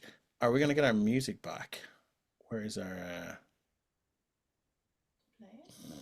is it? I I don't might have to reload. Hold on. No, I just can't hear it on Roll20. So I'm going to it's Magic Shop, sorry, yeah. Here we go. I just had it down. Ren, as you walk through, you can see now he's the great Arthur Strummer is there. Paddy's like, yes, yes. That's his son. As I shift Z, you can see him there, the young fella with his little lute, and he's strumming away, and he's He's in the middle of a song and he's like, jinka jinka jinka jinka jinka jinka jinka jinka. Oh, Ren the wizard, a reckless fool, turns gold to ash with his magic school. A transmuter he claims so grand, but all he transmute is shit into sand. He burned down houses, left families to cry. Oops, my mistake, his cowardly lie. A menace, a clutch with his wand in his hand. Ren's magic's as stable as piss in the sand. Hey! And there's loads of people clapping and having a laugh. They're loving it. And he goes into the third verse. He goes, he struts through the town all pomp and pride, but his spells are trash as his greasy hide. So raise up a glass. Let's toast this disgrace to Ren, the dumb bastard who scorched the place. Jinka jinka jinka jinka jinka jinka jinka jinka jinka jinka jinka jinka. And people are loving it. And then he starts into something else. I'm joking. I'm joking. Ren, it is the child Arthur Summer, your arch nemesis. Yep. Actually, honestly, Ren is happy to see him because he thought the kid was dead because of the burnt down of Temple Town. So like he's ignoring it. He's like, this kid's a dick, but at least he's alive, and he's just walking on. Yeah. And Paddy has a T-shirt of Arthur. He does, yeah. He does. An Arthur Summer T-shirt. Ren, as you walk through, it's odd. You can see that now that you see Arthur Strummer, you do begin to detect a few familiar faces from Templetown that must have probably walked here through after the complete destruction of Templetown by Valor. You can see that there are some refugees and survivors. Sopherone tour merch. Does he have some pretty? But he has some pretty solid lyrics. He does, and there's more where that came from. Fictitious, but solid. Yeah. That's what the best parts do. And but yeah, you do see a few people. But also, as you walked through the trade district, what's your passive perception? It's not high. It's a 13, I think. 13. Let me just double check. There's a familiar scent. That's all I'll say. As in, it's a scent that's been described to me, or somebody that it smells like baked goods. Oh. The scales, you fucker! You left too early. But we'll get back to that. We'll come back to that. Yeah, Ren is gonna he would like to speak to the people of Templetown, but he doesn't have time for that. He's a Dragonborn to save, so he is going to quickly enough make his way towards the Arcanist district. Yeah, cool. And as you're walking by and making your way to he's onto another verse now, and the last thing you hear is like, and let's not forget his most shameful feat, losing an ear in the brawl on a street. For months he adventures half deaf full of fear, till he struck up a deal for an undead ear. How does he know about that? Don't you worry about that. This is just the GM taking creative license here, don't worry about it. As you make it to the Arcanist district. And yeah, so there are people walking around. We need an Arthur Strummer team-merch. Yeah. The bards, they always know. They do. Don't be suspicious. Don't be suspicious. Paddy, if you have a picture of that t-shirt, drop it into the Stream in the Aftermath channel. Yeah, Stream in the Aftermath. Yes. On our Discord server. Which you should join if you haven't. That's the best way to get involved. Yes. Ren, as you make it up to the Arcanist district now, you can see this large wall of fog that perpetually surrounds it. One which you tried to enter many, many times before and just ended up sort of walking back out of. But now it seems you're pretty confident that you have access to the Arcanist district. Yeah, so he waters himself. Let's see if they're full of shit. And then he walks in. Okay, I'm going to move you over to the Arcanist district. Cool. Not the Jewelers District, the Arcanist District. The Jewelers District, which you never actually fucking used, these bastards. We did once, and we got distracted. Never investigated. I want. That I set up here. Where is Ren in this? Okay, I left everyone else there. I think you were up by the. Yeah, you're there. Yeah, we're all there. That's Ren. That's actually where Ren is going. Okay, yeah, cool. So again, Ren, as you walk through the Arcanist district, you can see now it's massive. It's maybe a third the size of the city, which again is quite sort of TARDIS-y and sort of pocket dimension-y. as you look around, you're like, there's no way. I've walked around this Arcanist district, and there's no way it's this big. But as you make your way up to this to this sort of small inn, you can see it there. It's this sort of small tumble down little green thing. As you walk in again, it's this very higgledy-piggledy type of inn. The smell of cooking food and the smell of fire and burning logs is thick in the air. As you walk in, you can see there's a sort of a small hatch, and you look in to your right, and then it's sort of steps down, and then a little corridor, and then steps up into a snug, and then like say 3 steps up on the right, 5 steps up on the left. It's a kind of a higher thing. It's very, very, as I said, higgledy-piggledy and higgly-biggly, as Penborough says. And it is, it's quite small as well. You do find yourself sort of bending over. Probably meant for like halflings or something. Well, like that. I don't know. It's Maybe just, it's not that small. But as you make your way in, you can see the usual suspects are there. Who are you looking for? The old guy. His name was. I actually didn't get his name in my notes. He did say it. Oh, I have his name somewhere. Erixium the Good. Gets a boon. Thank you very much. Solid Keystone. The Good. Thank you, Yeah. Shane. What was the Odron? Isn't it? Audrin? Audrey. Audrin. Yeah, Ren is going to make his way over, and he's dropped the disguise as soon as he got into the Arcanist district, by the way. So yeah, he feels like he's probably among compatriots here to a degree, like mages. That doesn't seem to be too worried. In that sense, so he walks in and he'll make his way over, and he'll be like, "You asked me to keep tabs on scales. Well, we have a first problem." Sit down. Hello, Ren. Hi, sorry, I'm in a Good bit to of a. see you. You too, Audrin. It's a bit of a problem. Audrin, what can I do for you? So, Scales managed to sneak out while I was here visiting you guys, and he has made his way, likely a good chunk of the way to Sumerton by now. Oh, good for him. The further away from, what's his place called? Artex he goes, the better. The further away from Sopherone City he goes, the better. Well, I think he should go up to Starpoint. Tell him to go further. I'll pass the message along when we meet him, and that's the question I have for you guys. I love a good question. Is there any chance one of you could make use of the teleport spell to get us to his location? Where is his location? He left about 12 hours ago, towards Sumerton. So I don't know. It could be anywhere. You guys know magic better than I do at this stage, I would assume. Yes, well, I tell you what. Let's look up the details of teleportation spell. It's a location you've seen or are familiar with, but I don't know if you can go to people. Scales is a location. This spell instantly transports you and updates winning creatures of your choice that you can see within range. Or a single object that you can see within range to a destination you select. If you target an object, you must be able to fit entirely inside a 10-foot cube. Anyway, destination you choose must be known to you, and it must be on the same plane of existence. Your familiarity with the destination determines whether you arrived there successfully, Ren. Okay, Could you pop that right. in the chat real quick, please? Yes. I don't think there is a way to teleport to a person specifically. Right, well, my second question is then...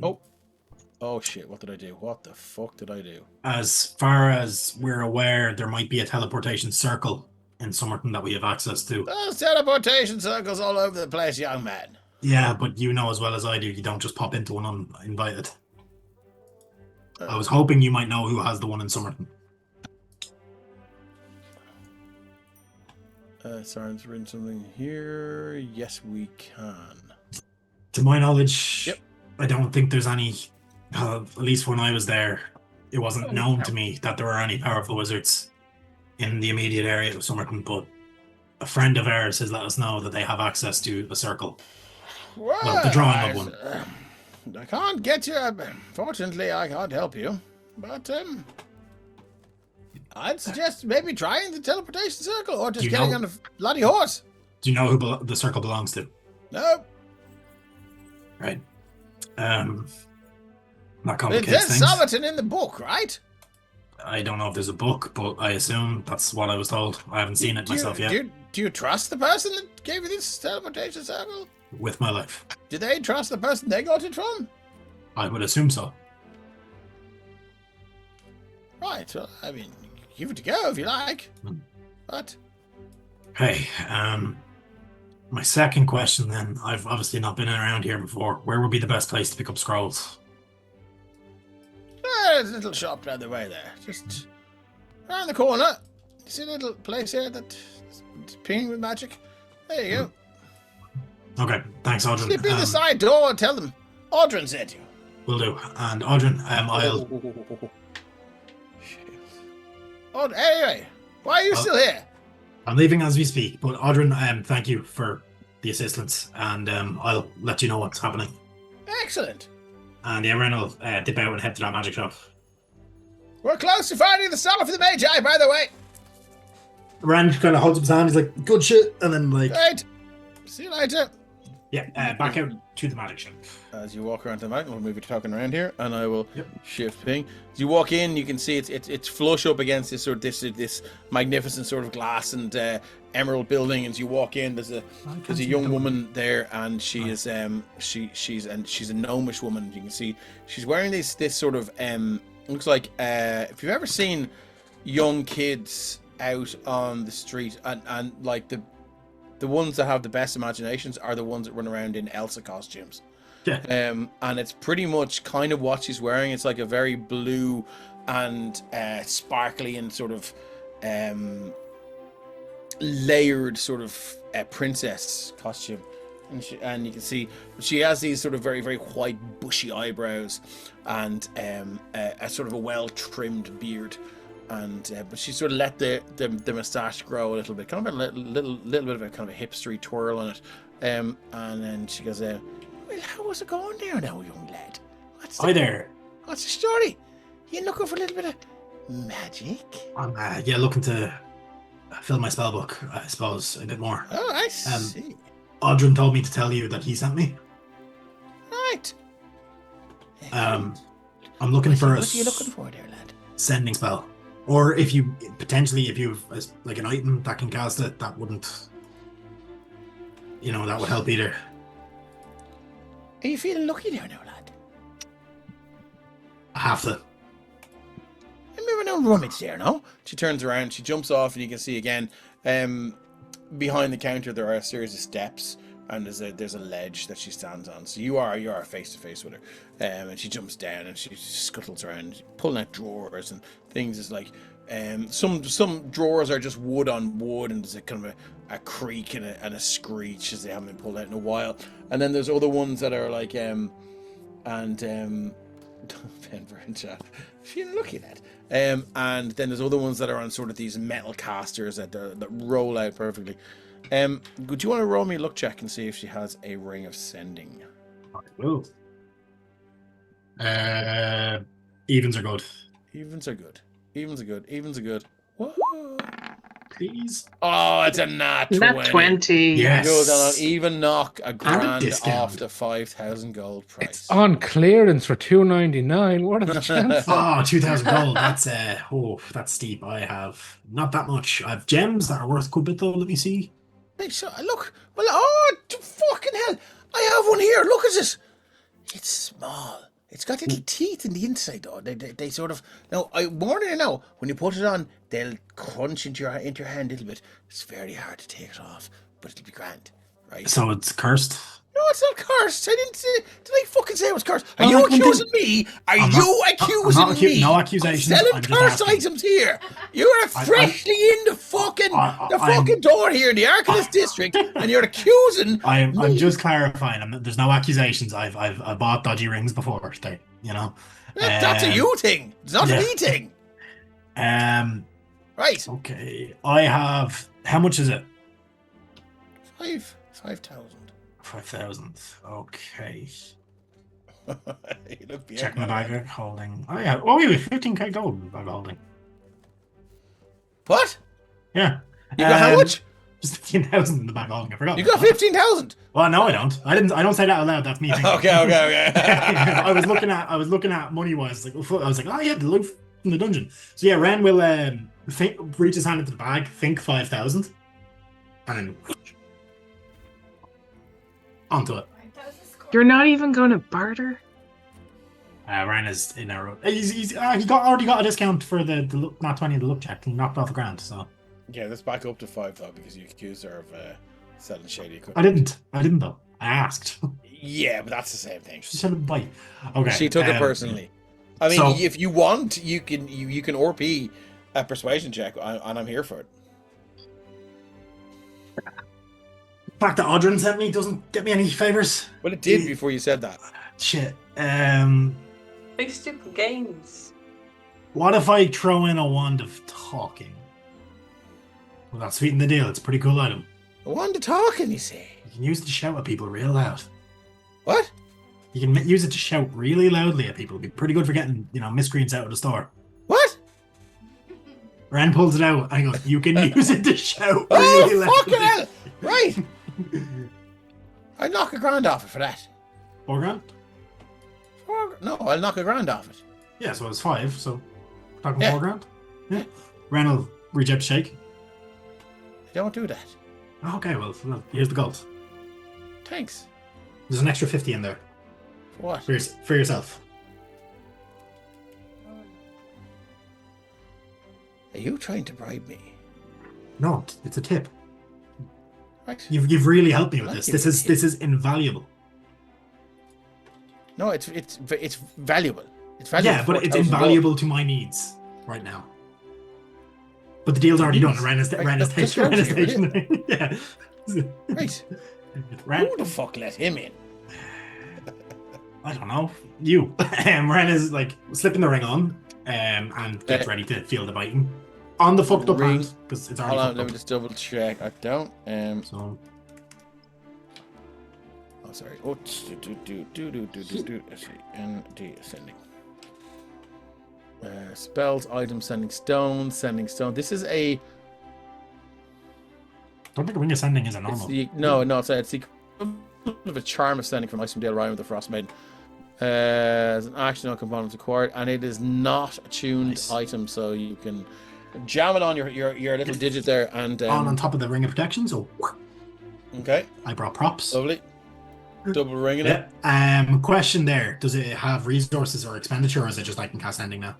I'd say you can. I'd say how I'm going to play this was we roll 1d4 at the start of the day. Okay. That's how many sendings I get. That amount of times. Okay, I'll roll that now first. Yeah. So slash R 1d4. Please not be 2. Yeah, that'll do. You get That's 2 sending enough. spells for the day. Okay, so as Ren's leaving, he is immediately going to tap the whatever he does, tap the ring, and sending spell connects to Scales. So Scales. Now, I wonder will this affect Scales' concentration in battle? But I'm here for. Let's hear what you I got don't to say know he's first. fighting, so I yeah. I know Yeah. you do. Yeah. Scales, But we do. So let's. Yeah. stay where you are. We are going to catch up. That's 15. In future, I hate tell this. us before you leave. Did you go? What? Did you use 2 words for before? No, Okay, cool. I thought you said before and did 2. no. Because that's what I do. Going solo Ring your syllables. is very risky. Be safe. You can reply to this message. Before there is time to reply, time is a very wibbly wobbly thing in this game. So is the exact moment of the battle when Ren sends this message? Is this post please let it be. or pre-battle? Like where does it fall on the timeline? I think it should fall exactly where we left Scales. I think so too. Just for the Just sake of wanted to difference. throw that out there. Yeah. Just yeah. So you I get also think that. Yeah. you get an instant reply. Not now. Busy fighting. Got a basilisk. Maybe do this again later. I'm fine though. Thanks for checking. This is Scales, by the way.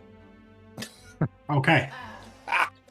The second sending spell immediately to Eryxium. Oh, okay. What a waste. Book the temple. Scales is fighting a basilisk. We need to go now.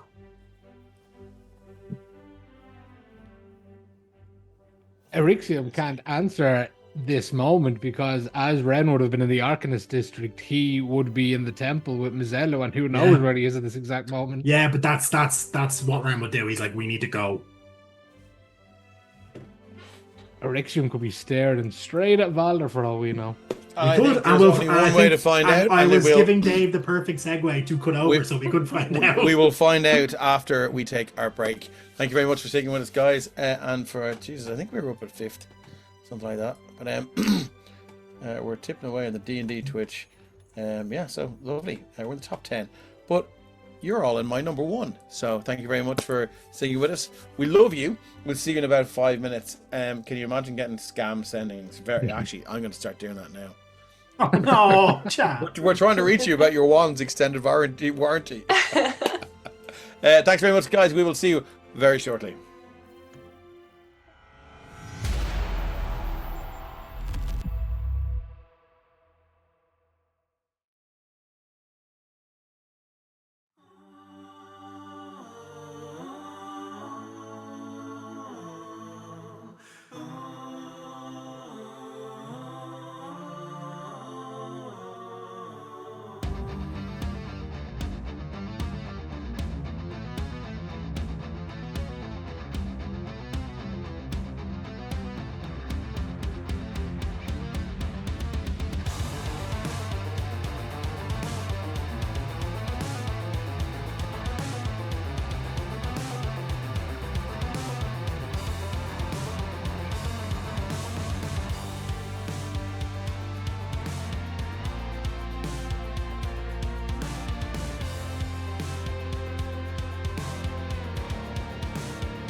Welcome back to part 2 of episode 79 of the Sopherone Saga. Before we dive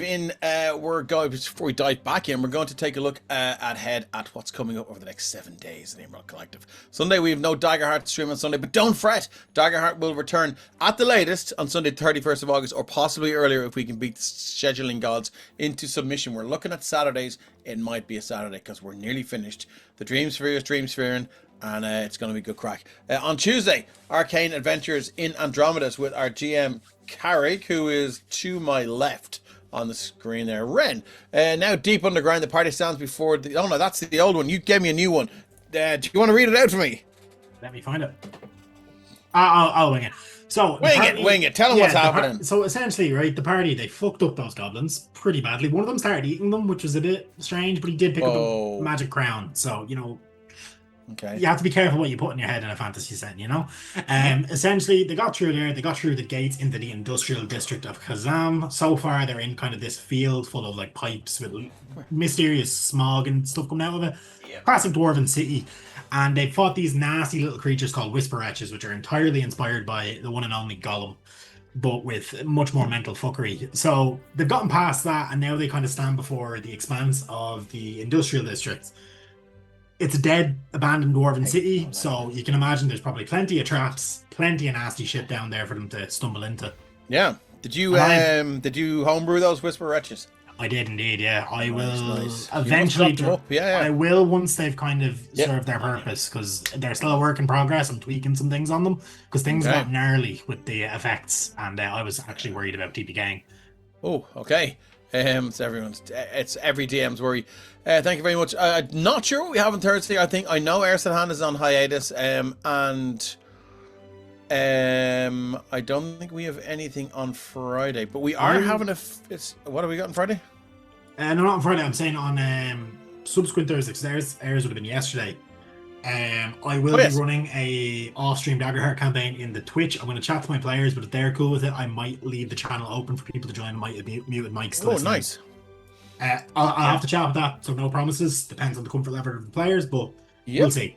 Okay, cool. And if you stick around until the end of the stream, we like to kick back for 15 minutes or so and discuss what happened, what it could mean for the plot, and how our players and their characters feel about what just took place. This, of course, is completely free. Won't be behind a paywall, but it depends entirely on whether I've run over the stream by 2 hours or not. So we want you to feel as included in this story as possible and stick with us wherever it may be headed. So if you have any questions for the players, write them on your face and backwards so you can see them in the mirror, or tattoo them on your hand, whatever you like, but just try and remember them, and we'll do our best to give you the answers. I'd like to thank Kate from It's a Map, who's right behind me, for her role as Technomistress in the Emerald Collective. See, her hands look like they're coming out of my ears. Kate texts most of our streams, bar airs to the hand. If you'd like to show her some appreciation, then please scroll down the page and hit the Technomancer button. It's very hard to talk today. As if she wasn't doing enough for the Emerald Collective, she's also responsible for all of the amazing maps you see on the Sopherone Saga, and you can find her on all the socials at It's a Map IRE, and commissions are currently open. Are they open? Yeah. Yes. Excellent. All the music is from Tabletop Audio. We love them. Now, I think it's time to dive straight back into part 2 of episode 79 of the Sopherone Saga. Here we go. And as we crash straight back over to Mezelus and Orixium, walking through... Maybe back to Artax. Walking through the city streets. Are you heading for the temple? Great for the temple. Okay, cool. Making your way through the temple district, you two, and Mezelus especially hears a and you make your way through the Sapphire district and around, and you do see the great Arthur Strummer there, looking a little bit worse for wear, having fled Templetown as a refugee. He's made it in, and there is a small cup there in front of him, and he's sort of busking for money. He's singing other songs now, popular ones, sort of body sea ballads and stuff like that. It's around about this time, Orixium, that you feel a tremor in the ground. It's almost like the whole city shakes, and you hear some cries and some exclamations of shock coming from up past the guild district, but just before the castle district. And if you take a look at the city of Artax, you can see all of these. It's built over 2 extremely deep pits, and all of these small towers, they're all built facing in to these pits, and all of the guards that man these towers look down all the time into these pits. You do hear some collective exclamations of concern and so on and so forth. And then the quake, sort of the tremor, eases off. This wouldn't be a common occurrence, these quakes, would it? Very uncommon. Erixium will look at Mezelus and Mezelus go, it's always something, isn't it, brother? Yeah. And they'll divert to the screams of panic and dismay. Oh, you're heading over there? Okay, excellent. Cool. And as you make your way over... As he passes Arthur, he'll flick a gold coin into his cup. He's quite a talented young man. Ding, ding, ding, ding, ding, ding, ding. And as you make your way over to about here, I'm going to say, where are you? Do. I'm just going to drag you in. I don't know if you're... Oh, there's Mezelus. We'll move Mezelus over here. I imagine Mezelus is going to pull rank, and one of the guards is there like, sir, roll me a look check to see if he recognizes him. Odds are good.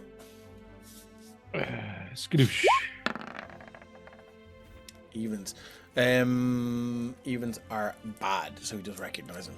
He goes, oh, Mr. Mezelus.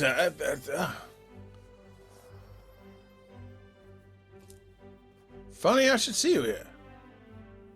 And it's the guard that went to the door of the Mezelus house. Why would that be? I live here. Well, I went to the townhouse on temple business and was told you weren't here. Yes, literally an hour ago. Well, I'm not at the townhouse, am I? I'm looking for the source of the quake. I was told by your manservant you had not arrived back. Nobody had heard from you, sir. I do not see why you were so surprised when I'm standing here in front of you. The gate is that way, I am this way. You do not seem to be at all worried about the quake we just felt. Are you the only guard in this position facing the wrong fucking way? Give me an intimidation check. For Mezelus. Make sure I'm on the wrong sheet. Fuck it. Ah, God fucking damn it. nailed it, by the way. I was muting myself. Oh, was that not 1 for 3? I think I've got inspiration. That Oh, yeah, take one from the pool there. Yeah, I got it. Oh. 13. 13. Does he want to guide himself? If he can, yeah. Let's I'm happy to say you can guide yourself, and you can blow a boon as well if you want. 215. 15's enough. He kind of like looks over his shoulder, and he's my apologies, sir. It's just I delivered one set of news back to the temple, and it seemed if you're going to arrive there, then it will be contrary to the news that I've given them. That's all.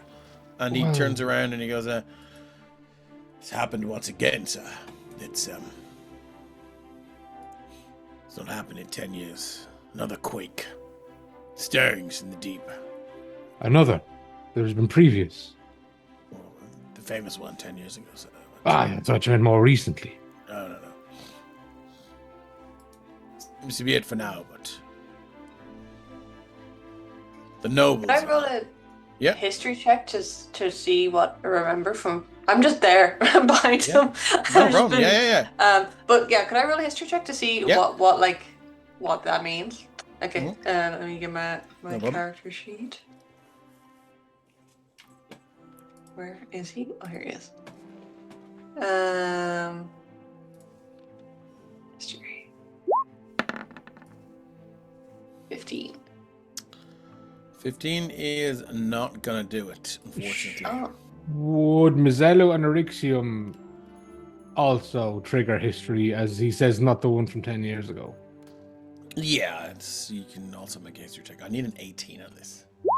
Alright, that is Mezelus, and here is Erixium. Fucking hell. The two of them understand. They live here. Artex has been here a long, long time. And there is a legend. A legend. A legend A legend of Arctic. of a gargantuan creature that lives beneath this city. Almost as if the city was built upon it. And the more fanciful bards would say that anytime these tremors happen, it's this creature sort of stirring in its sleep. As it renews its repose for another 1,000 years, or another 100 years, or 10 years, depending. Have any idea of what the creature is? Nobody knows, but it is a being of pure destruction. Okay, fully grown perhaps. One whose child was recently seen devouring purple worms. Oh yes, I forgot, almost or did yourself. I forget that we all met Baby Tarask in the Underdark? What's going on in chat here? Yeah, Boothby must be respected. A legend, Kermit says, so they've heard of me. Celestial, about to hatch. And our Tactomister says, seems like a stupid fucking place to build a town. Well, I mean, look. You You tell do that to the not. Japanese. They used to think there Maybe used to be a it- big it catfish may- under the island. Or maybe it made the ground Maybe really there is. fertile. Kiva, You know? maybe there is. Listen. just If there's a kaiju under the city, we'll eventually probably have to fight that in a level 20 Yeah. like spin-off after the end of the campaign. So let's. Is there any reason that Or we would have tremors now? what are you thinking? What's your line of thinking here as to? Are you Well, asking? Sorry, are you asking the other people around you? Or I are you asking I guess I'm kind people? of just poking my head around. I was just sort of Yeah. looking like I was kind of walking behind them to seem like a manservant, but like I can't act like one. Yeah, well, that's gonna be a problem. Just why would there be such a tremor now? I don't remember anything ever happening like this before. Oh, I just remembered the chat reminded me about the dragon waking up. Although if there's one way to take out an ancient white dragon, it's maybe being on the back of Tarask. But you look at that sounds like a one shot to me. Were there any actions taken 10 years ago?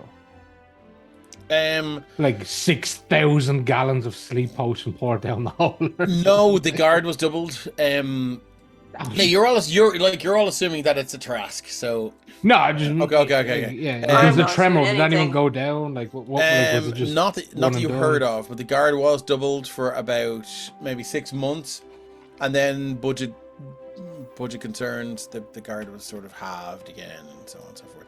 It's like the placement of guards in these towers is very, very reactionary. It's not proactive. So yeah, What on the Richter scale are we talking about here? about a 4. Like, okay, so like there's no. I don't know what that means. Is there any like damage to the buildings or the So it's- towers or anything? Are people it's panicking or essentially- just like, oh, what was that? See you at the party, Richter. It is what you're looking at is probably Children are loving it. Yeah. Women are running to save the crockery. glasses are falling off tables. That's about it. There's no structural damage. 8 to 9 on the Richter scale. See you at the party, Richter. Cool. Okay. Well, that's odd. Okay. I shall report your good work to the temple. And I Are will you confirm you are have you seen heading me to the as I temple? enter the city. Or would you wish to accompany me if you're not too busy here? No, so I have to stare into this pit for the rest of my shift. Yeah, you do that. The pit is that way. Stop looking this way. What? Who said that? Excellent. Okay, so as you make your way to the Temple of the Platinum Dragon, it is the big one, as we all know, right here. As you make your way up the steps, you can see there's a couple of temple guards there, and they're like, they are standing to attention, but as they see you moving in, sounds exciting. 8 to 9 as they see you move in, the eyes sort of narrow a little bit. But they do snap your attention. Are you with him, Orixium? Arixium is side by side with Mezelus with Theo close proximity behind him, I suppose. I will say for thematics, Arixium is still in his robes. He has foregone the armor for now. Okay, as you make your way in, it's almost as if all of the sound outside the city just dies away, and there's this calm as you walk in. These 100-foot high columns just travel down. They sort of they feature sort of make a long path is the word I'm groping for through down this temple, and you can see it's maybe about 60 feet wide, and then on either from the other pillars to the side of the wall to the side of the temple is maybe 40 feet. So you're looking at 60, 40, 100, 140 feet wide.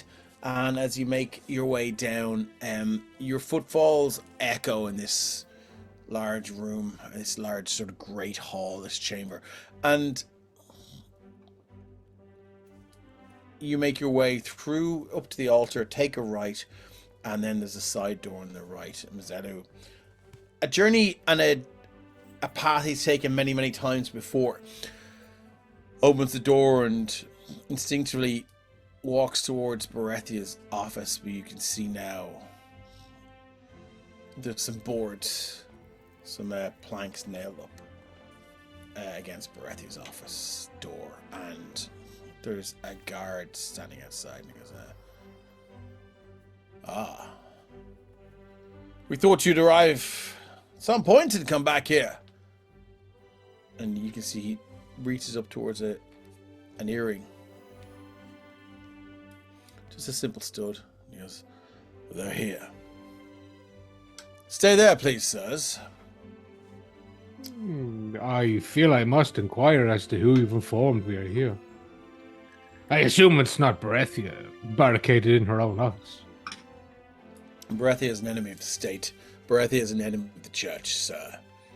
What did And she if do? you were to say any different, you would be accused of treason as well. Please stay here.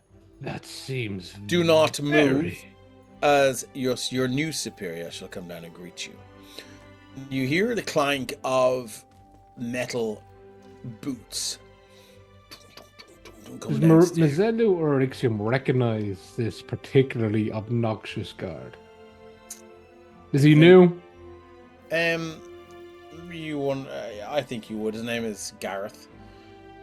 Fucking His name is Gary. Gareth, and he would have been one of the guys. He seems to be sort of ascending through the ranks quite quickly. He would be maybe a junior lieutenant now. It's hard to know what the reason for success is, but as this clattering of feet gets nearer and nearer, you can see now there are 4 temple guards in full armor, and they have the long sword on the left side of the hip, a short sword on their right leg, and the visor and the helm's up, and they kind of move towards you, and they part, and you see a small matronly woman. She is human, about 70, early 70s, late 60s. She's about 4'8", and she's got this sort of white hair. It's sort of pulled back tightly, but it flows down her shoulders, down halfway down past her waist, and she wears these silver wired spectacles, and she steps out. Get out of my way, please. Oh, Arixium. I've heard about you. Mezelus, it's so great to have you back in the fold. And who's this other gentleman that you brought with you? Hello. Hello. Did she address the brothers correctly, or did she swap them? She addressed you correctly. This is Leroy. friend of ours. Leroy Yes, Jenkins. Yes. Jenkins. Yes, ma'am. And you are to be a new acolyte for us. No. Just popping in to see what's going on. Popping in to see what's going on. I'm my brother- leading the Private brothers. temple business. How Well, what my lovely. brother means to say is we have returned from our expedition and wish to report, but his mannerisms, as always, are less than temple worthy. Oh, yeah. We'll blame it on the demons tearing his throat from his esophagus. You can see she's adjusting the spectacles and staring deep into your eyes there. I must, you seem to know our names, but I don't believe I'm aware of yours. Mezelus says that. Oh, you wouldn't know. You would have heard of her. Well, she gives you her name. She goes, High Priestess Jemima.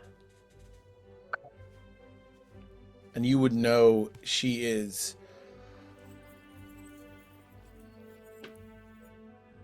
a fucking absolute tyrant. Umbrage. She was Umbridge from the get-go. Yeah. You're getting that vibe? Like, you've heard terrible things about her.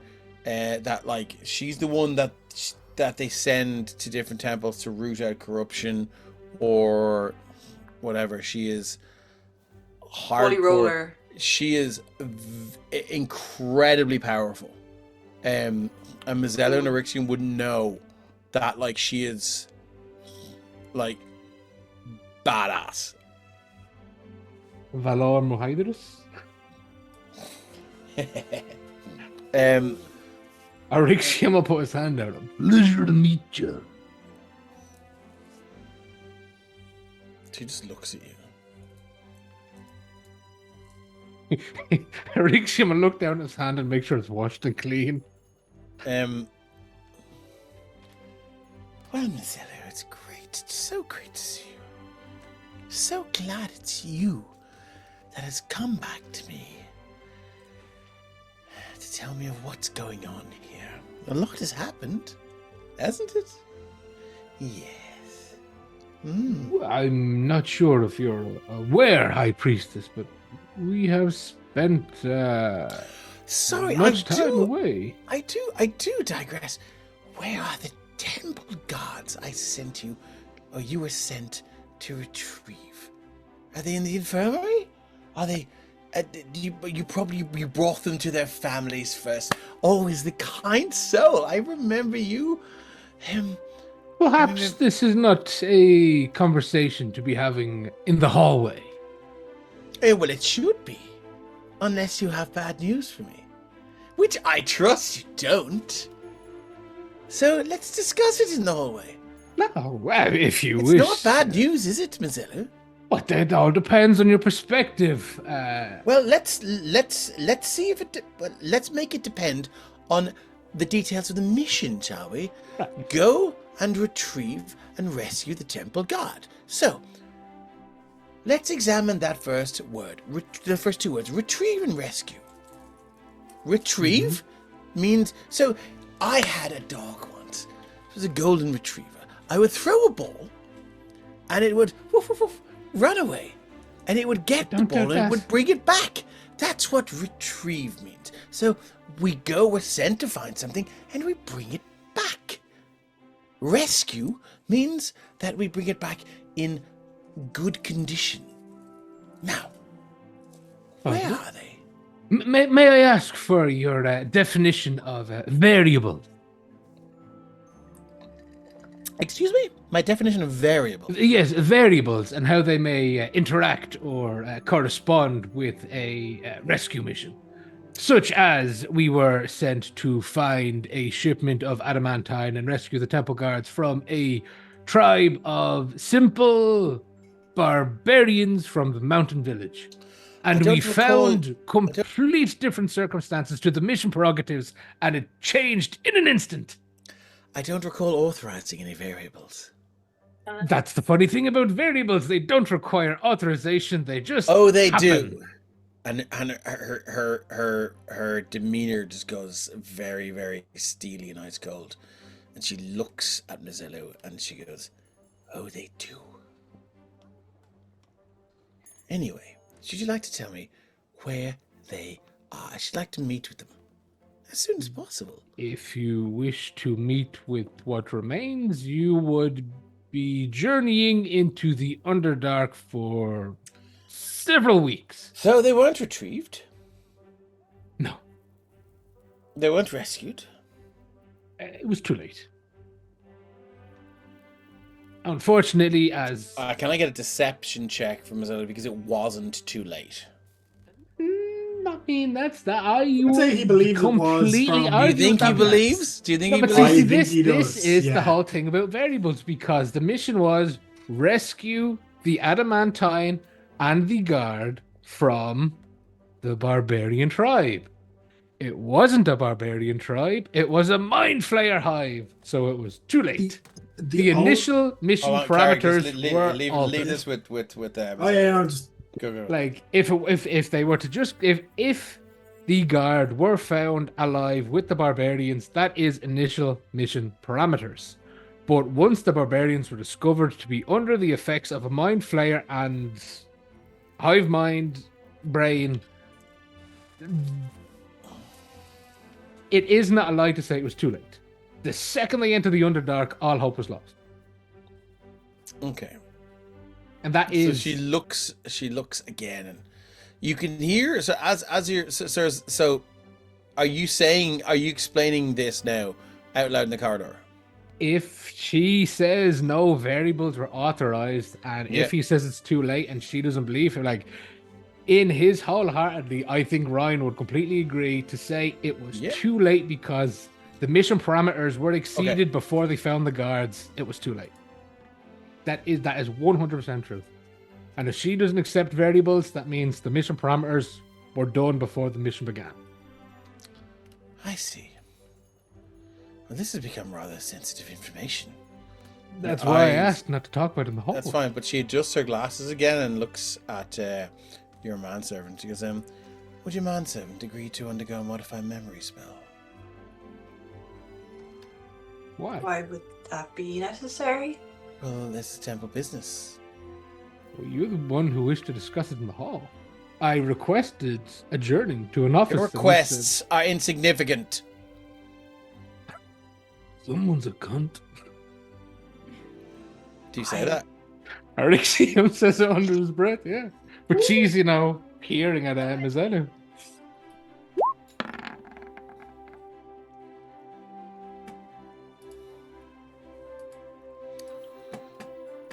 Question still remains. Would your manservant submit to a modified memory spell?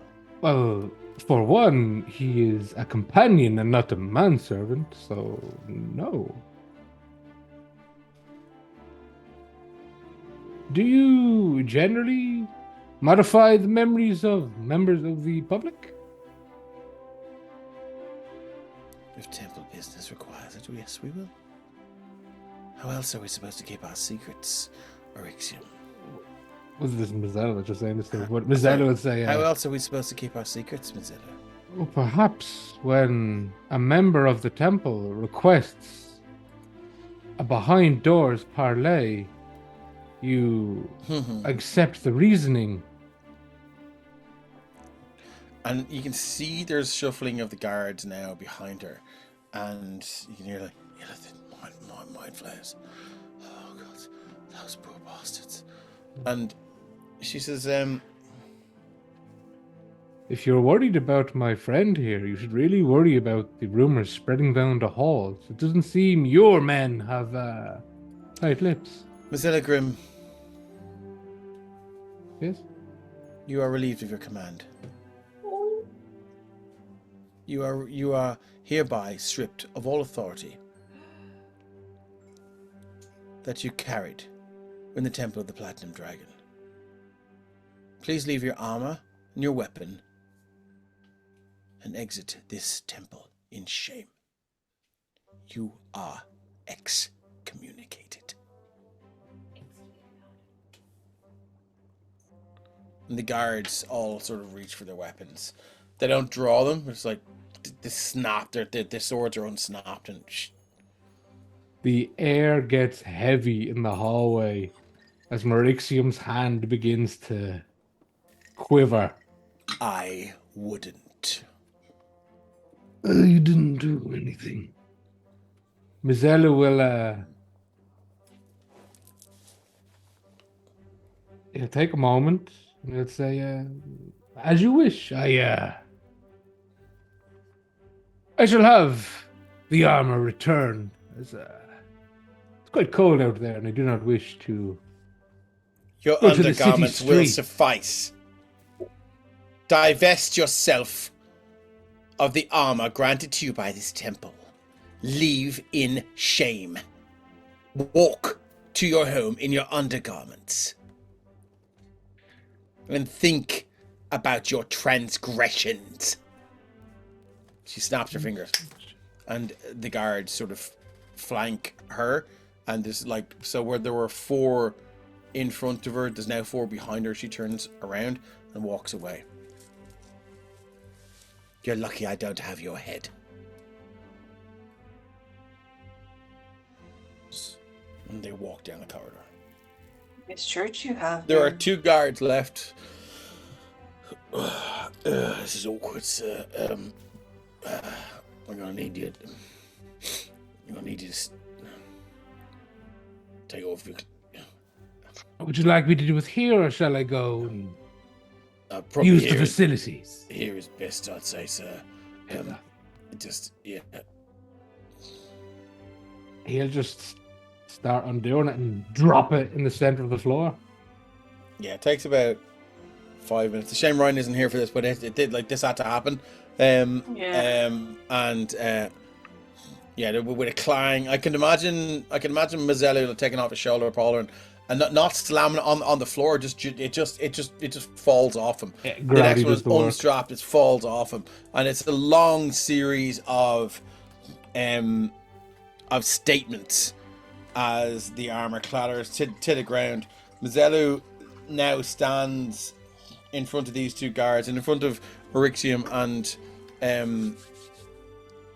disguised Theodore, and he's just in that not his smalls, but just that sort of that padded jerkin, or that padded Gambeson. sort of gambeson. Yeah, thank you. That goes over. Oh, sorry, that goes under the armor. So the guards are like, it's quite awkward, sir. Please, we don't want to carry you out or force you out. Just leave. I have no intention of staying here any longer. I pray the Platinum Dragon still allows you to communicate with him and tap his powers. But there's only one way to find out. I appreciate the thought, and I thank you for your well wishes. But without doubt, I can tell you, what just happened had nothing to do with our Lord. And he'll turn and walk away, not giving them a chance to respond. Okay. Sir, if you need some armor, I'd recommend heading to Dale's place. Dale's place. Yeah, Do we know what that is? What that is? He's the guy who was in 8 Oh. adventuring parties. Yes, the imp. They all died. PTSD. And I he love him. and everyone loves him. It's the guy Ren tormented last session at the Yeah, end. yeah. Here is a more pertinent question. Is there any armor in the house? Like in the townhouse, would there be father's old armor? Would there be grandfather's armor? Would there be? Yeah, I mean, yes, happy to say that there would be. It would maybe not be serviceable. There would definitely be ceremonial armor there. There might be father's old armor, like the set before the set he uses now, which he left the house in. All right. Well, where would Dale's place be? It's in the trade district, not far from your house. Trade. Oh, yeah. We'll stop in on. Sorry, the no, way. it's in the Forge district. Yeah, we'll just go the long way home. Okay, cool. So I'm going to move us back to. Just yep. for words that my brain can't think of right now. Mezelus left the Warhammer, not the Adamantine hammer. The Adamantine hammer was a gift from the chain, so I assume, not the Adamantine, because he's not supposed to have that. Yeah, the Adamantine came from the chain. Okay. So we didn't leave that. Yeah. That's fine. I'd say probably at that point as they're leaving is probably when they get the sending then. From Ren. So hold on, I have a question from phone here in chat. Sending hit Erixian, what does that mean? Did Ren Ren had sent the spell? It would be just as you're walking out, yeah. Yeah, so the fuck the temple thing has a double meaning, I suppose, now. Right, so I got what, 2... I know what I said. I said Scales is fighting. No, fuck the temple. Scales is fighting. Yeah, fuck the temple came first. Yeah, fuck the temple coming straight from the dungeon. But it was clearly, and I will say, like, they would know Ren well enough. He doesn't mean like fuck the temples and fuck your god. They mean as in fuck going to the temple. Scales is fighting. We need to leave now. Was kind of what Ren said. In and around. Yeah, this fight now is 12 hours ahead. You told him it was a basilisk. Did you tell us? Consider the I temple told you, and you told fucked. Yeah. Meet us at Dale's. Bring horses or something else that can go fast. Yep.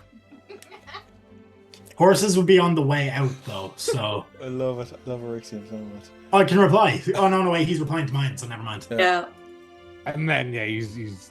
Okay, we're going to move back to Scales and the Sackies. desperate battle against the greater basilisk. Sure, why would I throw a normal one at you, Scales? Din, din, din, din, din, din. That's way too chill for what's happening here. Let's get our... what's that song about? Where's our battle music? God, I hate the Roll20 jukebox, especially when you've like 100 fucking tracks. I will be trialing the new system that we've talked about on my off-stream game. Yeah. Okay, so I do believe the Greater Basilisk went. Yes, so it's Scales'. So it's Scales' turn. Scales, what are we doing? I'm just checking. You are starting your turn in now. It's right on top of you. So you're starting your turn. Yes, it's 10 foot above me on the ledge. Yeah. You are starting your turn seeing it. Oh, yes, I am. So I need to give you With DC 15 Constitution saving throw, please. Constitution. And let me turn off advantage on What? this. Bows and boons, don't forget. It's bows and boons, says the Technomistress. All right, here we go. Look 26. at that! Yes! Okay. Scales, as this thing is like... Yeah! Screeches at you now. You see its eyes flash this brilliant slate grey as it looks at you, and you're trying to look away, but you see this flash. You're almost like your head is drawn to look at it, and you feel this primal, earthy.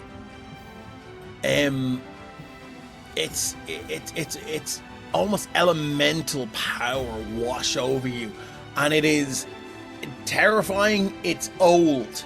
You feel like, I mean, these things were wandering the earth or the planets like hundreds of thousands of years before any of the so-called civilized races got here. Chill.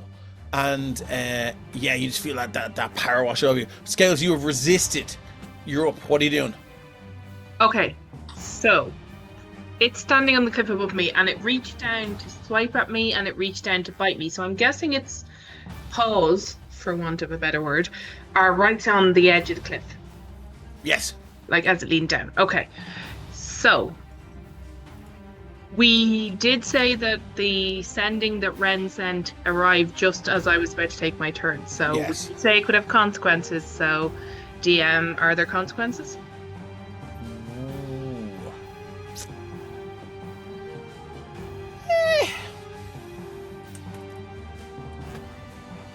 Will we go luck, or will we base this off skills? Chat? Hmm? Will Chat? we ask chat? Luck or skills? Scale, don't see score. I think luck. Yeah.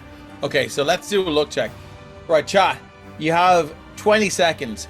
Are odds good or are evens good? Let us know. We're going to roll a d20 luck check. Are odds good or are evens good? Just type in odds or evens. Evens, Okay, evens. odds. So we've one for evens, one for odds. Deciding vote. Oh shit. Odds. Odds. Oh my Odds. Okay. Fucking players are Okay. fucking... Odds it is. Okay, here we go. Odds it is. Boom, Odds boom. are good. Oh, okay. Even. So you're going to be at disadvantage for your first Oh, attack then as you're shite. Okay. distracted, okay? It's just Okay. the one attack though. So, can anybody here tell me what the rules are for if I jump up into the air, just like not just a jump to do a hit? How high can I go? Why do you need to do that? Because I'm, the cliff is 10 foot high. You said. About that, yeah. Maybe it's 8 or 9 or 10. Yeah. Okay, so 8 or 9 or 10. I'm 6.5 foot tall, Right? which means if I raise my arm in the air, it's 7.5 foot. Yeah. So if I gave a little jump by about a foot, I can Right. smack its paw. You with can my hit its Morning paw. Star.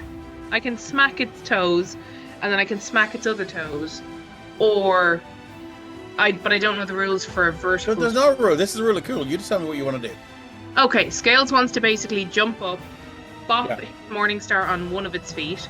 Then he wants to, like, he'll immediately jump up, use his second attack to bop the other foot with his Morningstar, Yeah. and then he's going to peg it behind the little caravan thing.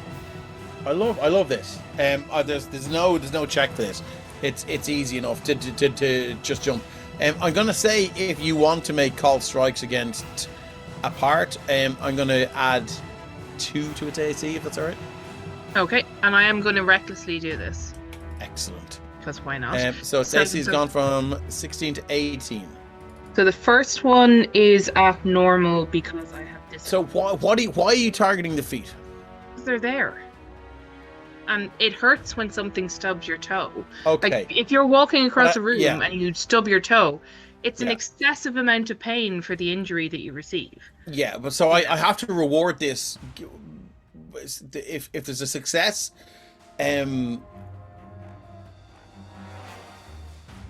After sort of raising its AC, then I have to reward it as well. So I'm going to say if you hit on both of those, that its movement is halved for the rest of the round. Okay.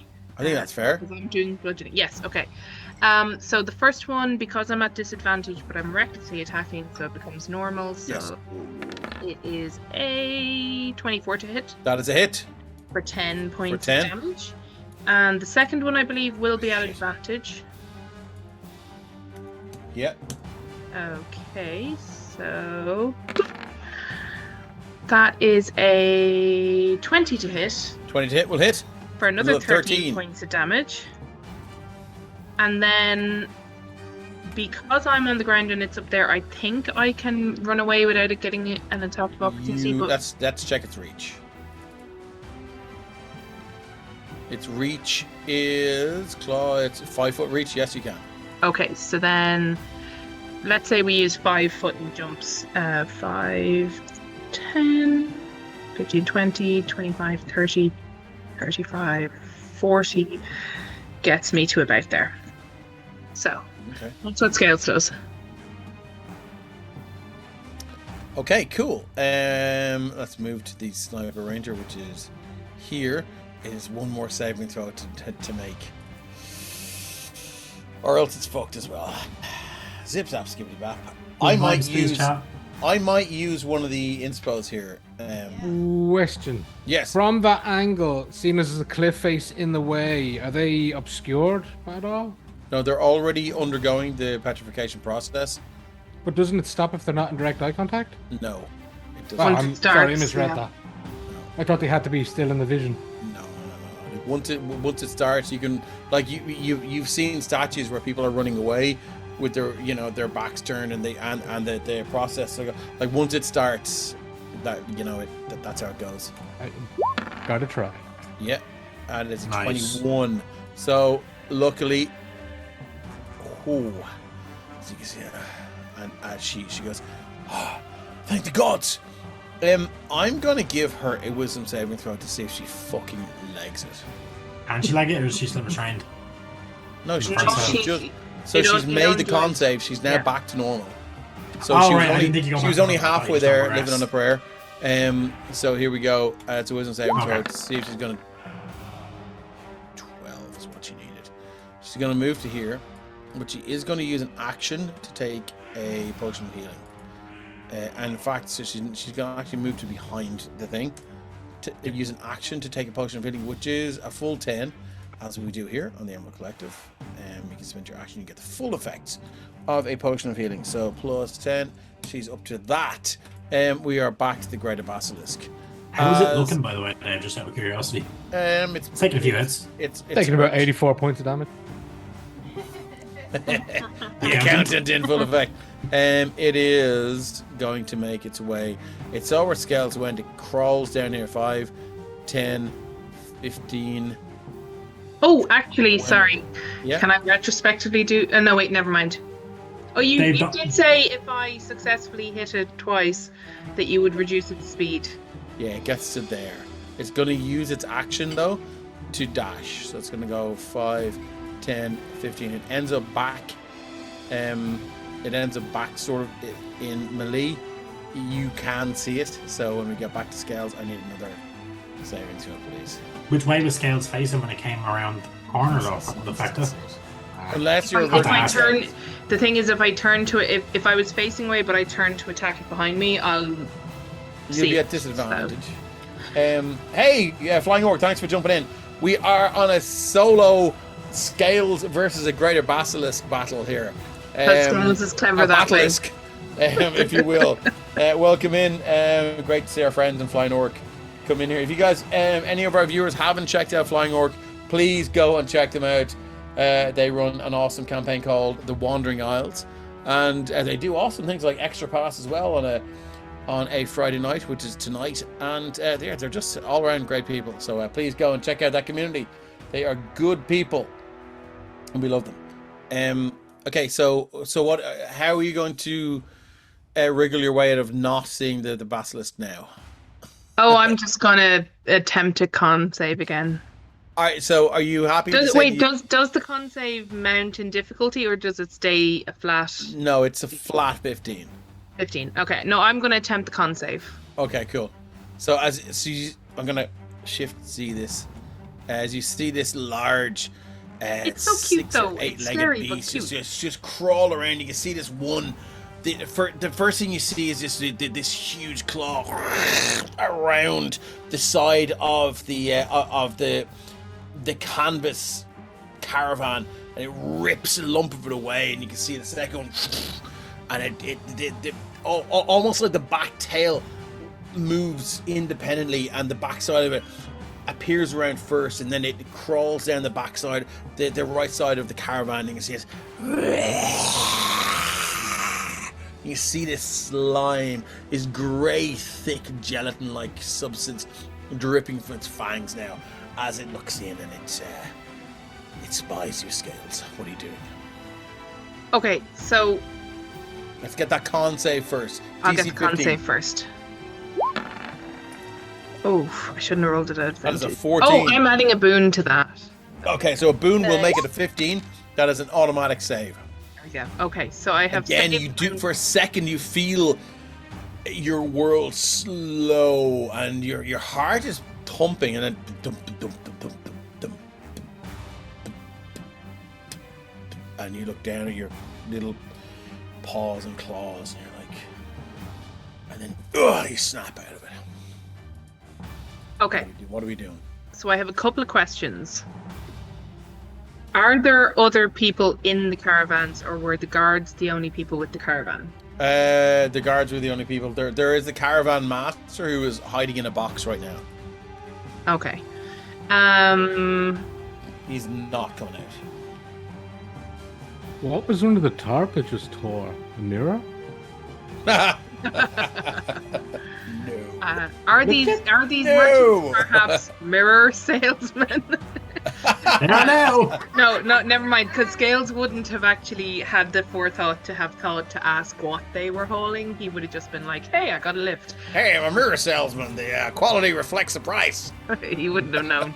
It's heroin. And the one who unpetrified themselves, took the healing potion. Would Scales, like, I don't know if this is a perception check, would Scales know that they're about to leg it, or would Scales think they're just regrouping to fight again? They're not about to leg it. They got a 12. 12 is what they needed. They look like they're just sort of checking their things, and they're hyping themselves up to have a shot at this guy. Okay, then yeah, Scales is going to... Boon for Scales, because I'm always up for a little lizard on lizard action. Wow. Lizard on lizard. Thanks, Raven Ranger. It is a bit cute in a scary way, I'm just gonna say. Look, Scales won't he won't take the option of legging it, and he is going to recklessly attack once again because he likes to. He's going to bop it on the nose this time because it's kind of come round and its head would be just perfect for 2 smacks on the nose. No. No. Bad Basilisk. Bold. Go to bed. So, recklessly attacking twice with the turtle base. Boop, boop. Down, boy. Down. So the first one is a 20 to hit for 20 will hit. 11 points of damage, and then a 26 to hit for another 15 points of damage. Jesus Christ. And I can, at this point, use I have to find it, apologies. Scales will have some awareness. I'm going to use my Steam Cloud. So the weapon has 1 charge, which is regained. As part of the attack you make with the turtle mace, you can expend 1 charge to create a concentrated cloud of steam in a 5-foot radius around me. Each creature in the area other than me must make a DC 15 con saving throw. If you want to give me a DC 15 con saving throw. So, actually, like Cleopatra, here we go. Got con plus 7 on this. Oh, dang. That's 12. What did I need? Oh, missed. What, You hold on, needed what did I 15. need? 15. I have a boon. Be a 1, be a 1, be a 1. 2. 14. Ah, That is 14 a fail. still misses. Okay, so What happens to my You precious may take basilisk? Barry the 2d6 basilisk. fire damage. Additionally, the area is heavily obscured until the end of my next turn, so 2d6 coming at you. Would its nickname be a basilisk then? Oh, that was only 3. That's pathetic. But okay, but the area is heavily obscured. For you It's and me? 2d12, not 2d6? The area is heavily obscured until the end of my next turn, so I'm guessing for me as well. But yeah, did, but Steven the says you damage get... is 2d12, not 2d6. Where does it say that? Oh, it is. it's 12. Yes, sorry. Yes, you're right. So Let's see what more it feels damage. about fire damage. Senses Ignore- everything. It's no resistances at all, lads. ignore the 2d6 that I just Okay, rolled. yes, Here's I the 2d12. restored that. Please be better than the 2d6. Oh my 16. Much God. better. Much better. Thank you. There's nothing worse when you roll the wrong dice and it's a smaller dice and then you roll the bigger dice and get less damage. It's like, it Okay, hurts. cool. So yeah, as the steam just erupts from this this magical weapon, now you can see it. You can see nothing as the area is completely obscured now, and you hear it's like screeching noise as it begins to thrash and try and make its way out of this boiling hot steam. Okay, and then I would say that the distance between Scales and the Basilisk is 5 foot, and also Yes. it's heavily obscured, so Yes. I can move without him catching me. So I'm going to use my movement to go. You can still get yes. an opportunity attack when it's obscured. It'll just be at disadvantage. Well, I'm saying I think I'm 5 foot away. Maybe I'm not. I'm happy to say you are 5 foot away. Okay, there we go. Okay, 5, 10, 15, 20, 25, 30, and his Scales is going to stop there. You're going to hide behind Akia's statue. No, I'm well, depending on what angle it comes from. I want to joke. I've just run to Akia's statue, and I'm kind of like, as soon as I get to Akia, I stop running, Yeah, basically. okay, cool. And as we move to the sniper ranger, she has made her saving throw, so she's gonna go to she's skirting the fucking area here. She is so 5, 10, 15, 20, 25, 30. She's not gonna pick just up the out of teddy bear range. on her way out. No, she's gonna move actually to there. She's gonna stay there, I think. Hides herself in the brush. She's gonna make an attack with her longbow coming at you like Cleopatra. That's a 19 to hit. Is gonna hit. I'll just say, for fairness sake, Yeah. area around. Right, actually, It's lightly obscured, so that will give it a what is it, partial cover? the area obscured. Okay, so the area around me is heavily. No, the area that it happened in is heavily obscured until the end of my next turn. So the area So that's around disadvantage. or in front of the. Yeah, I think that disadvantage. Okay, so that is a miss. We are back to the Greater Basilisk. How long does that last for? Till the end of my next turn. Okay, so it's going to go the way it remembered you being. So it's going to go 5, 10, 15. It's not half movement anymore. 20, 25, 30. It sees this sniper ranger and it's going to unload on it. We're going to go multi-attack. Sorry. That's the wrong one. Boop. We're going to go Greater Basilisk. So we're going to go multi-attack. Multi-attack. Bite. Oh no, that is a nat 20 for a 28. So that is 13 plus 13 period 26, 36, 44.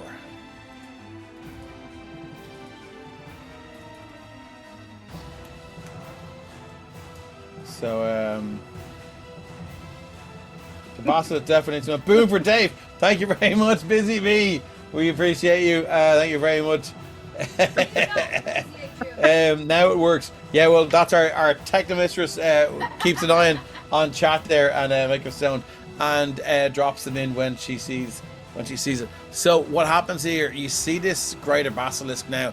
It snaps. It's huge jaw, and again you hear this crack and crunch of cartilage as it extends its jaw and snaps ahead, but there's no scales there, so it runs forward through this heavily obscured area, sees this half elven ranger, and just at the speed with its 8 legs bolts across this woodland setting. And again you hear that vicious crack and click as its jaw expands. The head turns sideways as it thrusts itself over that log and straight at this half-elven ranger, and the jaws just snap closed. You hear this high-pitched scream, and you just see the shoulders, top of the torso, and bottom of the knees land on either side of this basilisk as it completely bites and swallows this poor ranger in. I mean, it's bitten it into 3 pieces. The center mass, just you hear it's like, and it's a process of swallowing whatever it is that's big. Again, it's cracking of the jaw, and it turns around and it looks at you, Scales. So I have a question for Yes. you, Dave, which is, I have a ability called Silver Barbarian. You got what? I have an ability called Silver Barbarian, where when a creature has made a successful attack, I can, within 60 feet of me that I can see, I can basically duplicate myself and have it rush at the creature to distract it. So let me throw it in chat. Yeah, do. Because I want to see if I can use it in an unorthodox way. Did it roll in there? It didn't for me. Okay, so casting time, 1 reaction which you take when a creature you can see within 60 feet of you succeeds in an attack roll or ability check. So range, it should be 60 feet. It's a verbal component. You magically distract the triggering creature and turns momentary uncertainty into encouragement for another creature. The triggering creature must re-roll the d20 and use a lower roll. Which You can then won't, choose- I don't think, matter. So, There's a reason Scales wants to use this. So, Oh, sorry. The range for you is 30 feet, then, not the full 60 feet that casters get. oh, dang, never mind. It doesn't matter, so. Yeah, sorry. Yeah. Okay. I had a really cool use for this, but anyway, Sorry. it doesn't matter. It's too far. Isn't it still in 30? Is it the triggering creature? Oh, it is. Wait. It's big, so yes, it is. It's It is, yeah. So, what do you want to do? Okay, so what Scales wants to do is, realizing this situation is Fubard, Right. his reason for running around to Akia, Mhm. it's, and this would be his action on this turn, if it works, would be to take his haversack, put it over the statue to consume the statue into the haversack, so he can put it back on his back, leg it to the first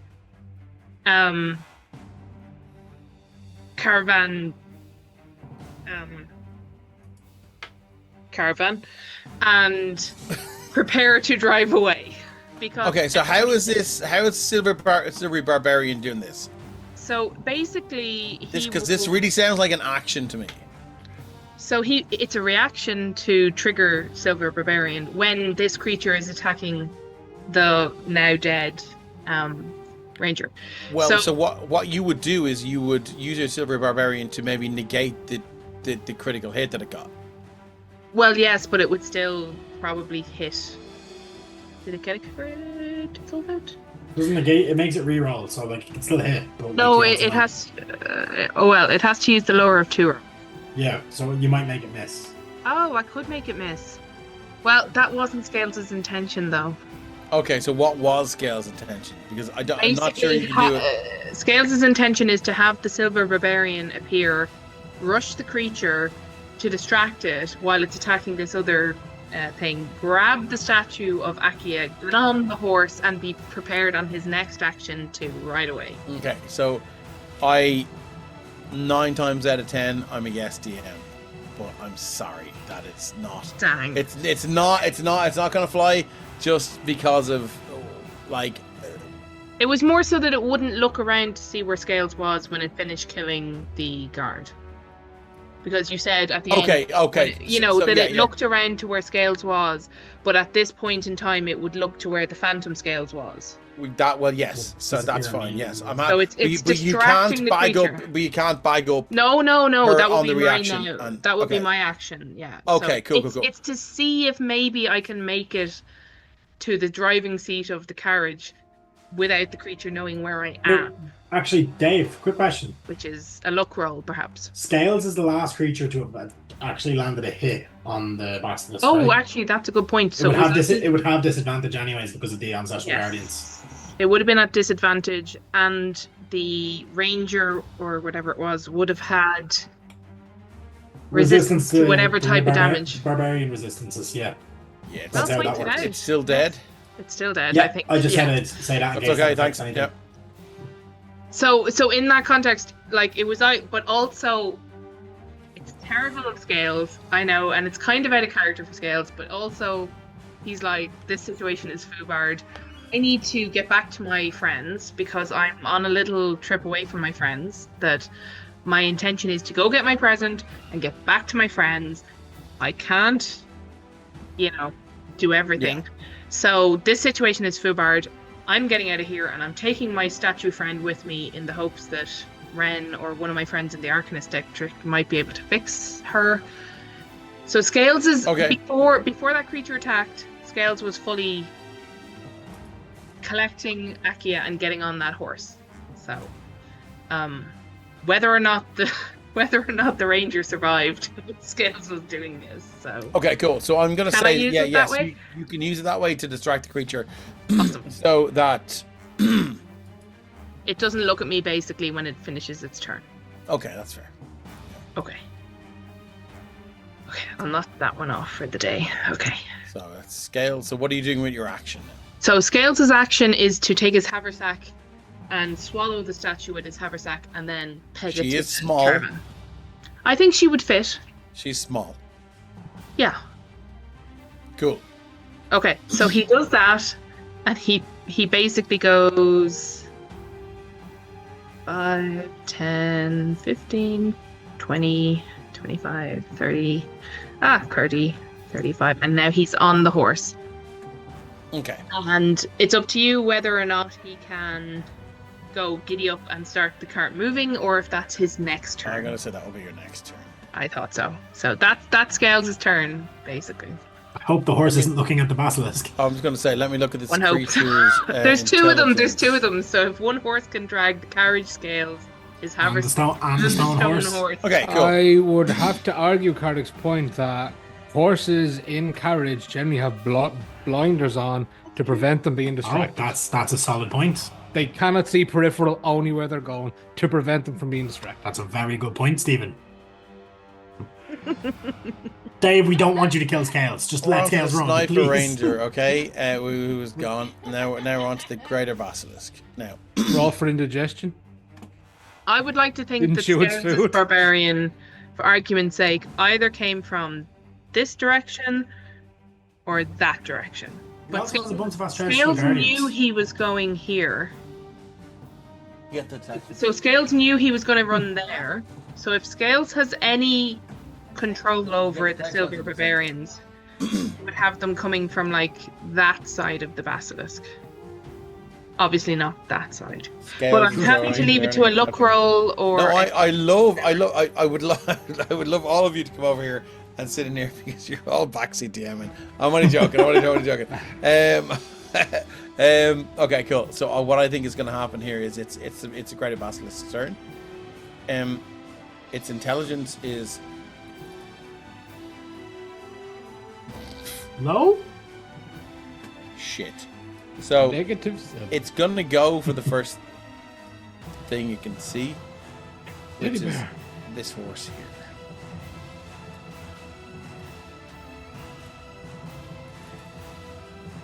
And you know it's gonna it's not smart enough to go through the blinkers, so we're gonna go bite. Claw. Lads, what's with the D20? The fucking nat 20s. Okay, cool. So the bite is gonna be that horse is dead. Whose horse is that? No one's dead. Belongs to Tesco now. Yeah. So, Jin. But what I will say is, it belongs. Wow. I don't think anyone from Tesco's going to be watching this. So it's murderized the horse with the first attack. It is going to move I'll try to eat the horse. to this one. So we're going to go 5, 10, 15, 20, 24. It's going to get to there. Scales, what are we doing? Yeehaw!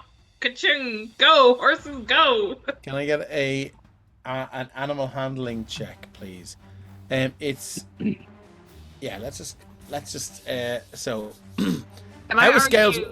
Can I argue for the fact that We're Scales... we're doing a lot of arguing tonight, but I'm here for it. Okay.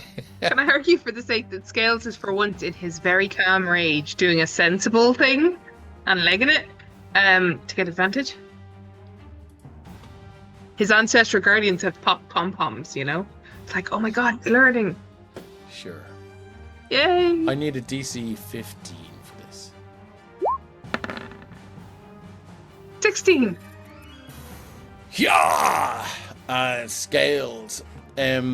With stone Accio With in stone tow. Accio. in tow, you managed to billy the fuck out of there. So it's a roundabout now that we will take ourselves out of combat. Would you like to know how many hit points it had left? Yes, I really would. Yes. Good, because I'm not going to tell you. Because if it was 2, Scales is actually... Well, Scales Oh, won't, he's yeeting out of there. But I will feel shame for Scales if he was in single digits and Scales could have actually killed He was the at thing. 34 from 150 odd. So we're gonna have to fight this thing on the way to find you. So it's gonna heal. Here's So how here's does more. that? I'm pretty sure my maths were correct. It was 152, and minus what you have should leave it at 34. I have it as taking 126 points of damage, so, So would have been at 32. 126 plus 30. So okay, cool. Oh my sweet Jesus! You're within But here's range. here's the more pertinent question. Mhm. Obviously, this is you don't have to answer this, but is this road renowned for its dangers, or is it like someone was aware that someone would be heading to Sumerton, possibly from Artex, and has put some serious shit in the way? That's some high level fucking conspiracy theory That's thinking. what I've been there. thinking the whole time. And Yes, so correct. And it it's usually hard- fucking it's hard to know. I think that's a question that Eryxium will have to put to Scales when Scales tells a story to Eryxium. Of his great adventure, and also Scales will, in fairness, say we have to go back. I was doing this thing, so I knew I had to get back, and I couldn't do this and risk it. But we have to go fight that creature because it's wrong to leave it there, and I feel very bad about it. That'll be the future Scales talk about this. It'll go on the very long to-do list. Could we put Akia on the cart beside Scales? Because I can't. But before we leave the screen, can we put Akia on the cart beside Scales? There's Oh, Pippi Longstockings. Tis new Glory. friend. The Tiny. derpy version. I'll just turn her sideways. But right, I've just decided we need Yep. to get a Kickstarter going between Scales and Robert. And because every Scales child is of the great. 90s, Cardigan might not remember this, remembers Baby's Big Day Out. Oh yes. But we need I know the Scales' name. Big Day Out. I know the name. I only know parodies. Is that the of one where the whatever baby was that like is. climbing along this like iron girder, girder? Like, More or less Yeah, Jay as in the it field went and yeah, Freddy yeah, with yeah, the yeah. building Okay, I with the know gorilla that. and fucking- Wow. Okay. That's a blast from the past. Can I get our Technomistress to get rid of Pippi Longstocking? Thank you very much. I'm going to move Scales and everyone else over to Sumerton as another day goes by. Actually, about a day and a half, 2 days. Let's So just say- Scales successfully navigated his way with the cart to Sumerton. I think Scales knows his way to and from Sumerton. So you would like when you Probably, get there. yeah. Probably we'd be Like about when halfway there. you recognize a few landmarks and things like that, and you sort of steer your way. And it's as you make your way into Sumerton. What happens to be in the merchant cart that I just stole? Tell me it's mirrors. No. It's not mirrors. Oh. Scales. Classic I'm going to move you down. repellent. I'm going to shift ping you down here. It's mostly blacksmith supplies and arrows for the Hunter's Lodge and tankards of beer for the Frothy Flagon and stuff like that, and fresh sheets for the Sunshine Inn, and so on and so forth. Scales, you can see your token there. Yeah. And You to know the make your best way bit of in. that? You get to take payment for that now. Those guys are dead. That's your money. Scales, where's the Alright. first place you're going? Home. So as Scales comes into town, like Mhm. Scales' relationship with his hometown and his school friends and everything was, Scales was an oddity. He wasn't angry with anyone. There was probably maybe some animosity against the slightly bigger than them, stronger than them kid in their school, but Scales kind of left school pretty early, concentrated on farming with his parents. So Scales would be used to people treating him somewhat oddly in the town, but he doesn't feel like he's not skulking through the town like people are going to be horrible to me. He just walks normally through. Okay. But he's not exactly like, oh, it's amazing to be home in Sumerton. He's just like, I'm here to get home. And the town doesn't feel to Scales like, oh, I've come home to my hometown or anything. His hometown is a pretty shit place, to be honest, for him. You know, they were never Sorry to particularly hear nice to that. him. Yeah. So they weren't horrible to him. They just weren't nice to him. So he has no, like, he loves his parents, he loves his home, but he doesn't feel anything particularly for the town of Sumerton. Okay. Scales. He's gone home. So you can see in the map where Scales' home is. Going to shift ping.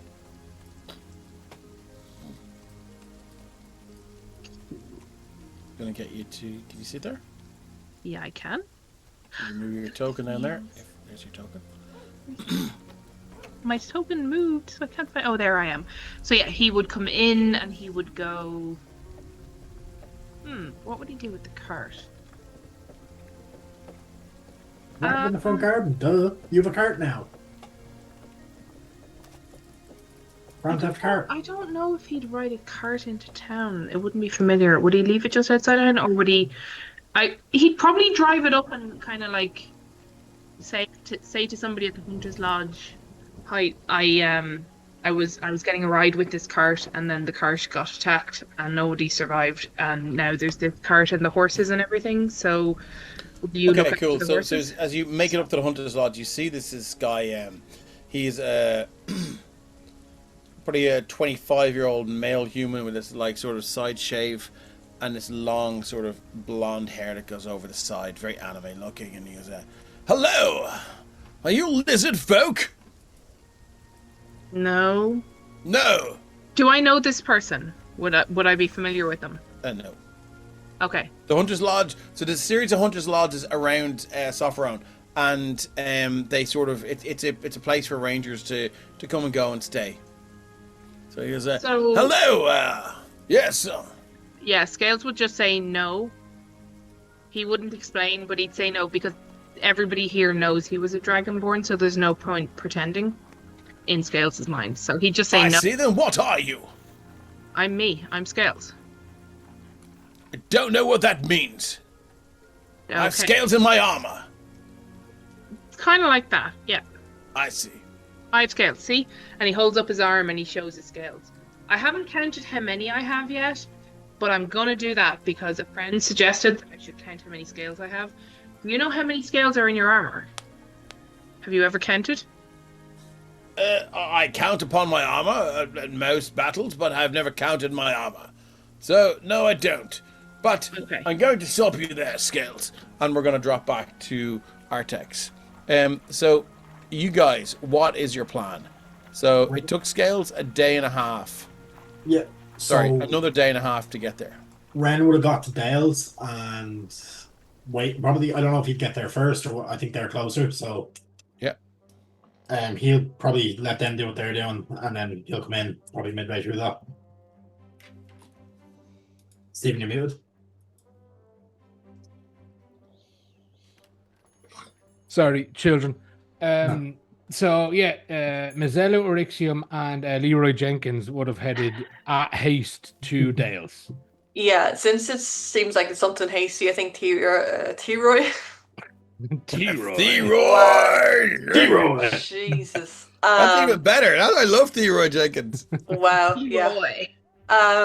Anyway, yeah, he had some ideas of what he was gonna do, but seeming since time is of the essence, he's just gonna roll with it. And you know, this whole like town being on edge now since there was a big earthquake and stuff, he's like, and just being in a really weird church again, he's like, okay, I don't need to be in any more churches or looking for any stuff.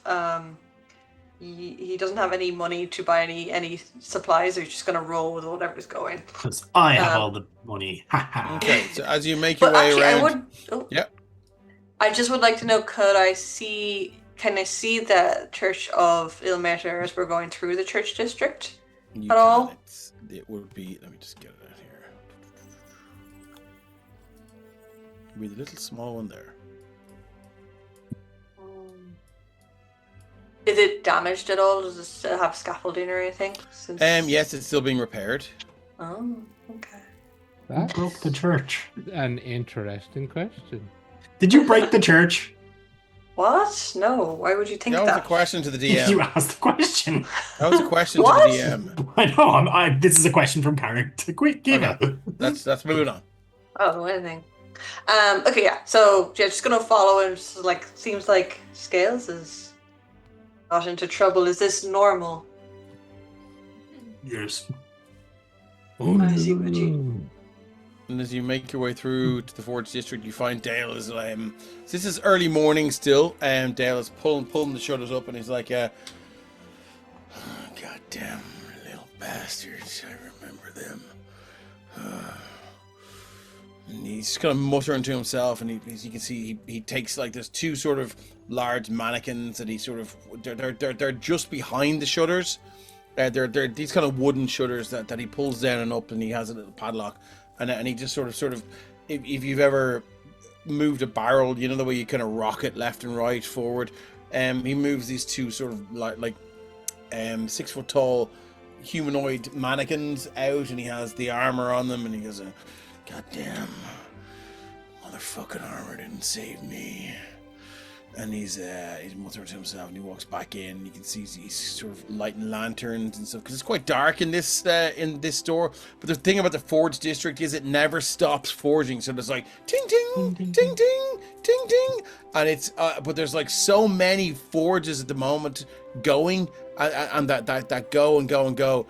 There's no rhythm to the strikes, so it's this cacophony of differently timed strikes.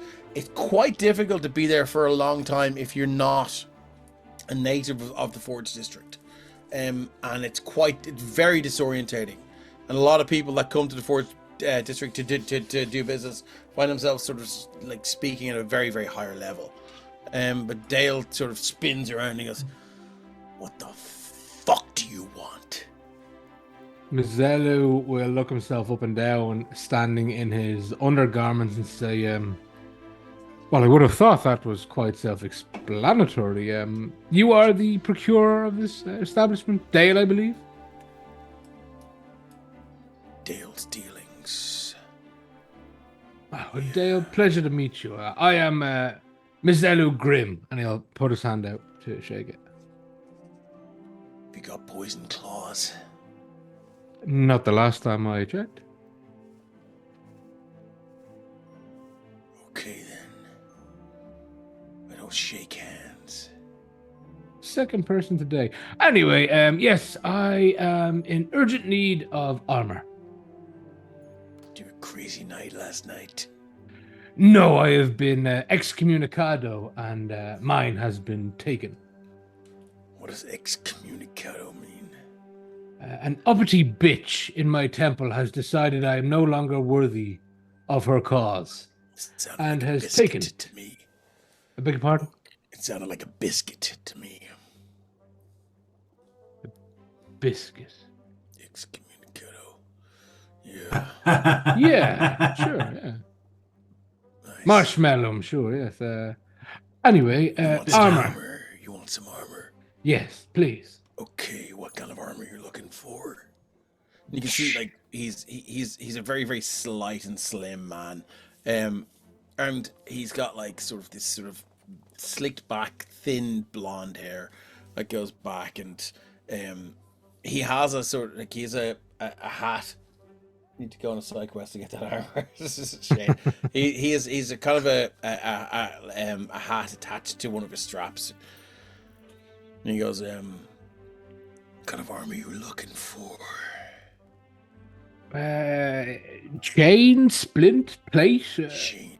anything available for someone You need roughly some 5'11" and upgrades on 200 that. pounds. I've got upgrades. Protect against you ever been in the jungles, Garthas? Garthas. I don't believe I have. In another lifetime, You ever perhaps. seen a fully grown man shit out his own lungs from poison quills? I've from fucking poison seen quills? that. I've seen that shit. Blow darts, blow guns. The sound you hear. That, I'll never fucking forget it. I saw two of my party members. One shot his own shoulders out his ass, the other his lungs. It was Interesting. horrific. Now, hmm so I offer upgrades on my armors, protect against poison quills. Sounds fantastic. I'd appreciate the upgrade, Dale. Extra 500 gold. Not a standard, I see. What have you got readily available for a 5'11" frame, roughly 200 pounds, without modification now? With or without the anti-shitting lung capabilities? On a bit of a time crunch. Yes. And that crunches and shoulders out a rectum. That's funny. That was funny. That's so surprised. It's like, that was funny. He turns around and goes, "There's chainmail over there, 60 gold." But don't come back to me. When you hear the shooting the little tiny guys with the poison quills and the blow darts in Garthas Island, they're spreading everywhere. They're out in the world now. That's good poison. Yeah. And this chain is the only thing available? No, what else you want? What did you 5'11", 200 pounds. The best you can asked right for now. chainmail. It's over there. I said chain splinter plate. Chain splinter plate. I've got whatever you need. Have you plate? What plate have you got? I've got half plate. Chain would be better, I think, than half plate because it's heavy armor. Well, half plate makes less noise. Half plate makes you same AC but disadvantaged, isn't it? Well, half plate armor is about 700 gold pieces. It'll give you an armor class of 15 plus your dexterity modifier with a maximum +2. It'll also Take the impose chain. disadvantage on dexterity stealth checks. Yeah, here's the chain. But for it doesn't matter because those little bastards have already heard you. Yes, the little bastards, correct. I'd Yes, say thank you. probably this is when Ren rocks up running from the Arcanus district. Theo, Leroy, anything you need before from Dale here? What? Well, considering I don't have any reaction to most poisons, I think I'm fine without your specialty armor. What? And You don't have reactions to poison. no, this happens when you ingest enough of it. How tall are you? Like 6'2". What are you wearing right now? You're not wearing a trench coat, are you? I am. I do have studded leather armor in my inventory. Are I you don't wearing know. a long coat? Could you I possibly am wearing be the. two small people on each other's shoulders? Oh. I think he's still disguised as Leroy Jenkins, so he's not. He's still. Okay, he okay, just okay. looks like a guy in the Cool. normal jerkin. Okay, I just And jumped the- on and the the skeletons cloak. making a getaway, and this chat history makes zero sense to me. All I watched the difference between me. Sorry, Julie. I just got real weird. So he says, yeah. So what the fuck do you want? Oh, I don't you need want? anything from you. I Okay. believe Why did you come to my store? I was following these men. Yes, here you go, Dale. Thank you very much. Are you aware you've got somebody following you?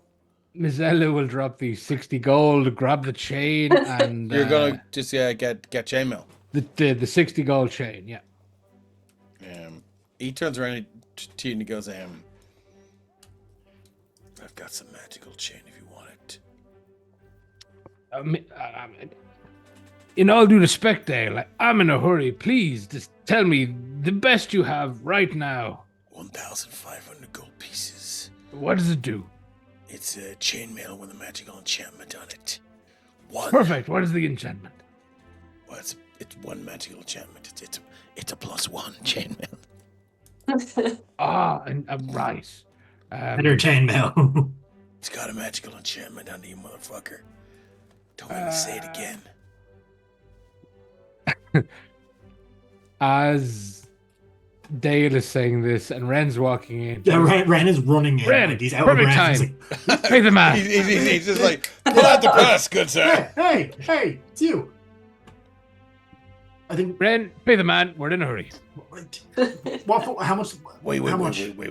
Who the fuck is this? I'm Ren Oram. I'm a wizard. Dale, don't overthink it. 1,000 gold heading your way. Don't shit out your 500 lungs. is what I said. You need Okay. You need a new front man, sir. You No, are you said 1,000 terrible. gold, sir. No, shop- hey. Everyone's talking at the same time. You're freaking me Blacksmithing out. is a noble profession. Leave this man alone. My dad was a blacksmith. Well, one of them. No, Dale- blacksmithing is fine. He's just very bad at selling his own goods. Dale, how much do I owe you for your Sell, Hephaestus sell your goods? ass to the slave caravans if you're not careful. Did they shit No. lungs? Have you motherfuckers ever been to the hells? We've been asked to go, but we're not going. Right. Anyway, you have 1,500 gold. Put it on the Yeah. fucking table and get the fuck out of here. Yeah, Ren's like 1, 2, 3. Nah, he hands up the gold. Yeah. He. Do you want it gift wrapped? No, he's gonna put it on. No, I'll take it now. Thank you, Dale. Excellent. All right. Do you want some boots with that? Do you What need are the boots? You just buy a They're chain free, shirt. Dale. Come on, Dale. Are they With free, sir? speed, Dale. What are the boots? Intrigue me. Sell to me, sir. Dale, they're on a mission from God. Well, you're walking around in your goddamn socks. You want some boots? Dale, come on, man. Another 1,000 gold, I'll sell you. 1,000 gold for boots. What do the Boots of boots what? do? They're boots of the north. Are they Vivian Westwood? What are they? I don't know who that is. She sounds like a lich. But Well, you wouldn't be wrong. boots of the north, 1,000 gold. What do they do? They protect you from the cold, Oh, so frigid, icicle air. Ren just sticks his foot up in the air, he's like these, and points to boots of the north. Are these the only boots you have available, Dale? Where the fuck did you get them? I found them off a dead body once. Are you sure they're not mine? Yours are right there. He looks around and goes, oh, okay, right, yeah, they are. Dale, we're adventurers. We loot bodies. That's what we do. You loot buddies. So do you. Where'd you get that hammer? Somebody roll me a luck check, please, and tell me Yep. which. Kiva, you do it. Oh Keep it. God! Oh jeez! Come on, Theroy. Oh, Leroy Jenkins. The I roar! love how he glossed over Tell me my which is which subtle before you roll Hephaestus it. joke. No, okay, so you have to tell us which is which before you roll. Oh, I said evens. Oh, did you? Sorry, cool. Evens. Oh shit. As you look through, and it is a long. It's like a steel shed, with these wooden doors, and you can see there's things everywhere. If anyone's seen Falling Down, it's like the military surplus store, the army surplus store. I can imagine. There's stuff everywhere, and you can hear with that luck check, you hear, "Roy Dale, would you fucking hurry up, man?"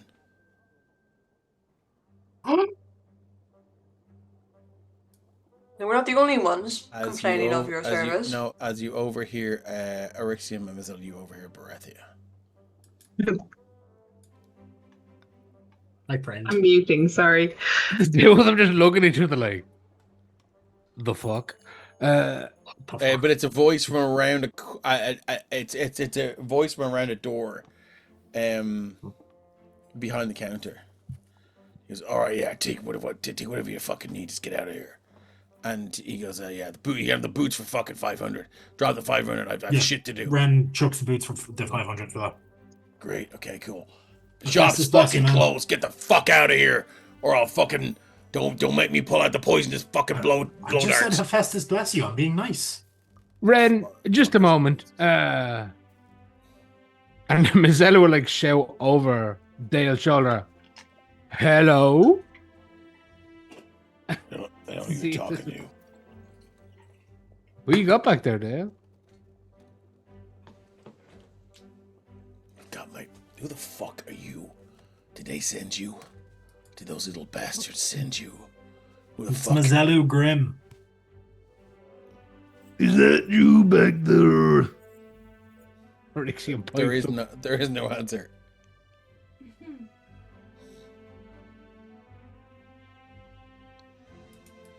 We're gonna shift to Sumerton She's hiding. and Scales as you move through. Oh shit, where'd it go? I hate this little thing here.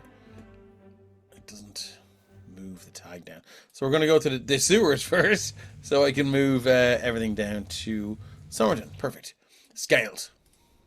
So, is it safe to say that Scales has negotiated with the Hunter's Lodge Yes. to mind the horses and the cart for him?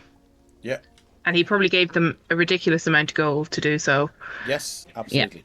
So Awesome. Before you head home, Scales, you do you see this. Sorry, 1 second now.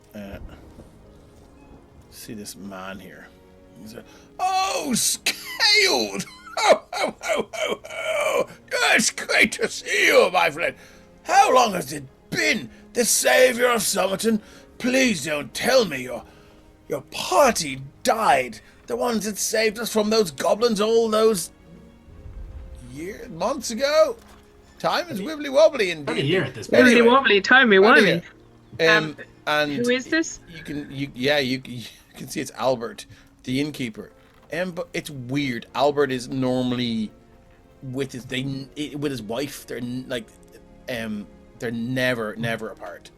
And like if he walked out from behind the bar, she would walk out from behind the bar. And he says, "Oh, great to see you. You coming in for a cold ale?" Or... Oh, hi, Albert. Aggie is the wife. And Scales does a very well. Look at Scales, so it's very obvious that he kind of does a sort of a sideways look around Albert, and then the other Hey, side. do you like my inn? I do. Looking great. I've done some work on it. Can Scales at this point do a sort of a looky round and get a feel for, I don't know if it's insight or perception, but like I think it would ping odd to him that Aga wasn't there. Aggie, yeah. Aggie, so Sure. so Do you want to give me an insight check? yeah, he's just like, okay, this is weird. So what's going on? Insight. Oh, okay, this isn't gonna be good. Oh, and actually 18. 18. Everything seems normal to this guy. Anyway, seems a bit weird that Aggie's not here. Yeah. Well, I kind of need to go home first, but I could definitely swing around. No, my friends, they're just... Come in for a frosty ale. Tell me of your adventures, Scales. Please, I insist. I need to go home first. There's nobody there, Scales. Oh, I know, but I have to collect something. That'll still be there in the morning. Come on, I insist. Would Albert normally be this insistent type of person? He would be so he's the innkeeper, and between him and Eric in the Frosty Flagon, him and Aggie are. It's a kind of a competition between the inn and the Flagon. The tavern, as to who gets the gossip first. And he is dying to hear all about your adventures. Okay. Odds, Scales goes, evens, he holds firm and goes... He looks at you, scrutinizing, and he goes, "Why are you looking at me like that?" Ah, shit. Okay, Scales is going to go with them. Okay. You walk along, and you can see now, you walk in, the place is it's not in the best state of repair. Aggie was like very, very sort of meticulous at starching the tablecloths and stuff like that, and he walks in, he goes, it's Scales! Nobody in there. And he says, well, Scales, tell us about your adventures. Well, okay. Well, first we went to Templetown, and then we went to Artex, and then we went to the mines, and we fought all sorts of creatures, and there was the bad guy, and then he showed up, and there was a dragon, and then we went back to Artex, and then I came here. Sounds fascinating, Scales. Where's Aggie? Who's Aggie? Your wife. You know, she's with you all the time. I've never been married in my life, Scales. Right, I What are you was... talking about? So you just run this in by yourself all the time? Always have. Always will.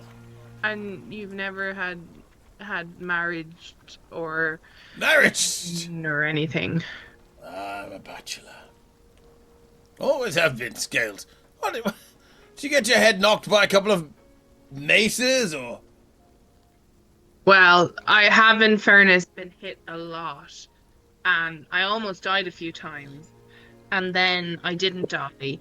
And then I got better. So maybe I got hit on the head a lot. But I definitely remember there being...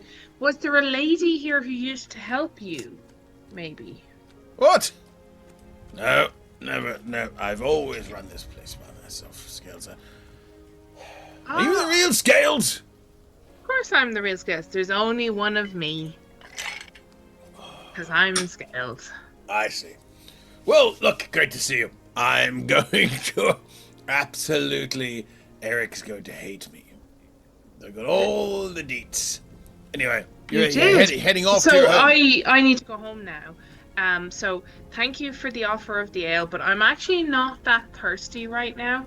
So I'm gonna go home because my parents might be there. Okay, cool. I'm gonna move you to Scales' home. Scales.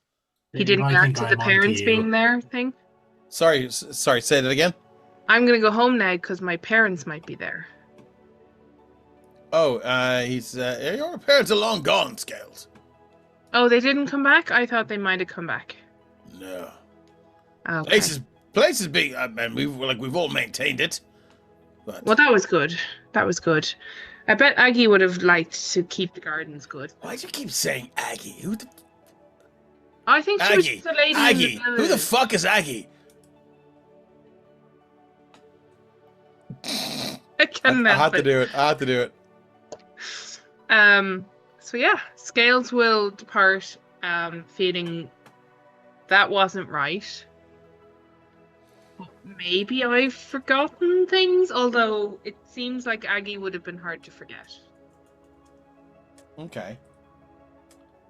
So as you make your way to the sorry, I was going to type something here, but I'll leave it till afterwards. As you make your way to the house, Scales, you can see now. Look, there you are. Shift ping. Can everyone else see this? Scales' house. I see a big black square. Okay, let me just take off the dynamic lighting that I spent 3 minutes making. Has the There we go. How are we now? We okay? Well, I can Scales. see everything, so. Did you make everything looks exactly the same as it was? The Well, I was scarecrow. going to say, does the place look like it's been upkept the way that Albert just said? It looks like it's been upkept, Valderplant. It looks like it's been upkept. Okay, I hate to use a kind of a very depressing analogy. It's like, so I won't. Sorry, I just looked at the map. It looks like it's been. It was when they left, and people came in every couple of days and maintained it, and maintained it, and maintained it, and then every week, and then every 2 weeks, and then maybe every 3 weeks, and it's that kind of vibe. Okay, cool. So that wasn't a lie. Sorry, I had to type something into chat because I was so just obsessed with the map. Okay. I think with the description that you gave us, I hope Scales' room is. I hope so. Yeah, it's as- perfect. Okay, cool. So yeah, So- Scales is just going to be like la la la la la, and he's going to go on in. He's going to open the door. Is the door locked? Does he need to use his key? No, the door is unlocked. No one in this town is going to sort of abuse this house, or sort of. There's not even the kids would sort of go in Actually- and like pet each other to wreck the gaff or anything. Before I go in, what are these plants here? Are they like apples or strawberries or something? They are apple trees. Oh, he'd definitely go over and pick an apple first, and then he'd be kind of munching on it as he goes in the door. Cool. Boom. In his parents' sitting room. The smell is the first thing that sort of hits you, Scales. The smell of the couch you sat on so many times, the smell of that animal skin on the floor, and the smell of the oven there. Like, it's still, even though it hasn't been used in so long, it still smells the same. The whole house, and its smells, I think, are one of the things that trigger memories the most.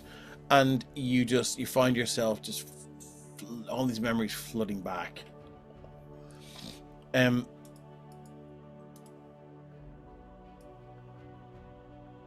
So yeah, sorry, Yeah, I'm and having then an actual emotional moment for Scales here. Okay.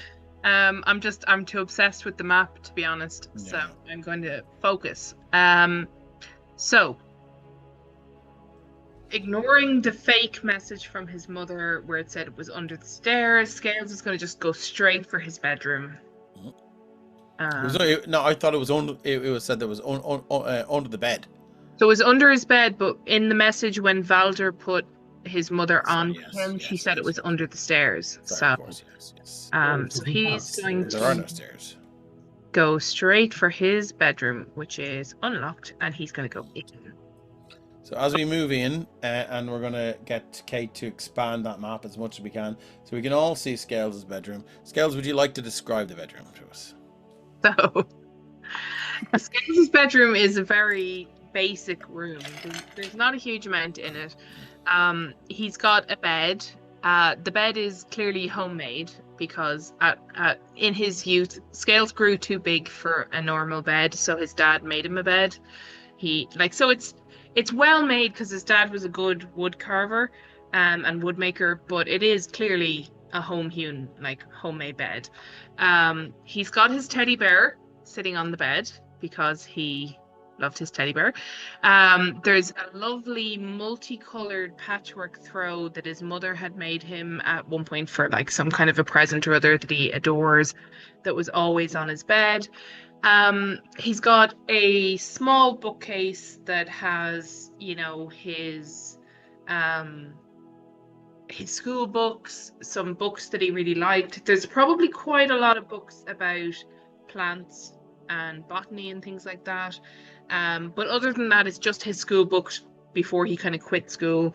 And there's also a couple of like really childish early childhood fairy story books, or the equivalent in a D&D world where fairies actually exist, that were what his mother read to him when he was small. He has a very small closet that has probably the clothes he's wearing at the moment times about 3. So he's the kind of guy that has like different sets of the same clothes. Different sets of the same basic clothes because that's what he wore most of the time. So there was one for wearing, one for washing, one for drying.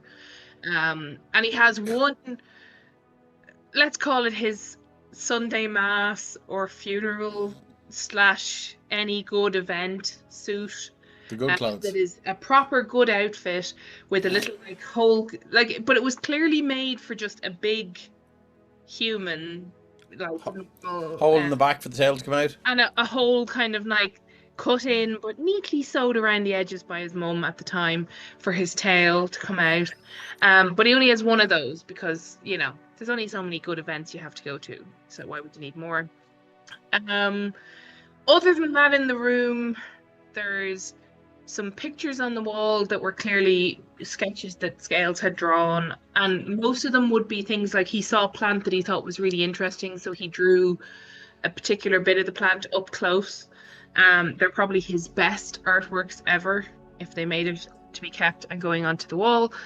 And after that, the room is just an assortment of rocks and acorns and pine cones and anything he found when he was out and about that he thought was an interesting shape or color or texture or something that just caught his eye, and he brought it home and then he kept it. And I think on his windowsill, he'd probably have a little set of rocks that are particularly kind of like quartz. So they're kind of like a little bit clear in different colors that he found at different times. So they're not like sun catchers, but they're like kind of like sun catchers. But they would glow in the light that comes in the window because they're kind of semi see-through. So that's basically Scales' room. So it's kind of not all that overly cluttered, but it's cluttered at the same time. But with complete rubbish that everybody else would just be like, that's just to be swept up out of the garden because it's garden rubbish. So that's Scales' room.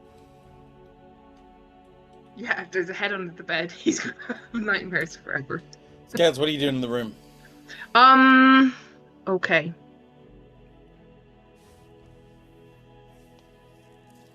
Okay, I'm actually gonna roll the dice on this again.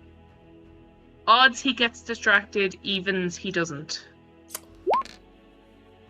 Okay. So odds he gets what's he distracted. By what? He's going for the crystals in the window, or the quartz stones in the window, and he's going to examine them for the kind of purplish shade he's been seeing in his dreams and his visions. See, are any of them the same color purple? Make an investigation check. Investigation. 12. 12. Some of them seem similar, but I mean, it's hard to tell. The light is bad through the window right now, and it's kind of hard to tell. Okay, so he's going to take the ones that maybe look purple and he's going to put them in a particular pocket on the left leg of his trousers so that he can look at them in better detail later. Okay. Okay, and then he's going to look under his bed. You look under the bed. I mean, Scales has crawled under there several times before. And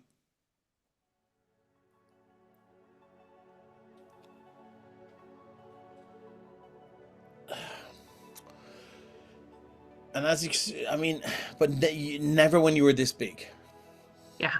So you kind of like you try to climb under the way you used to, and you just can't anymore. So, a little sort of sigh of annoyance. You move the bed out and you sort of drag the bed. So, easy for someone. I would say yeah.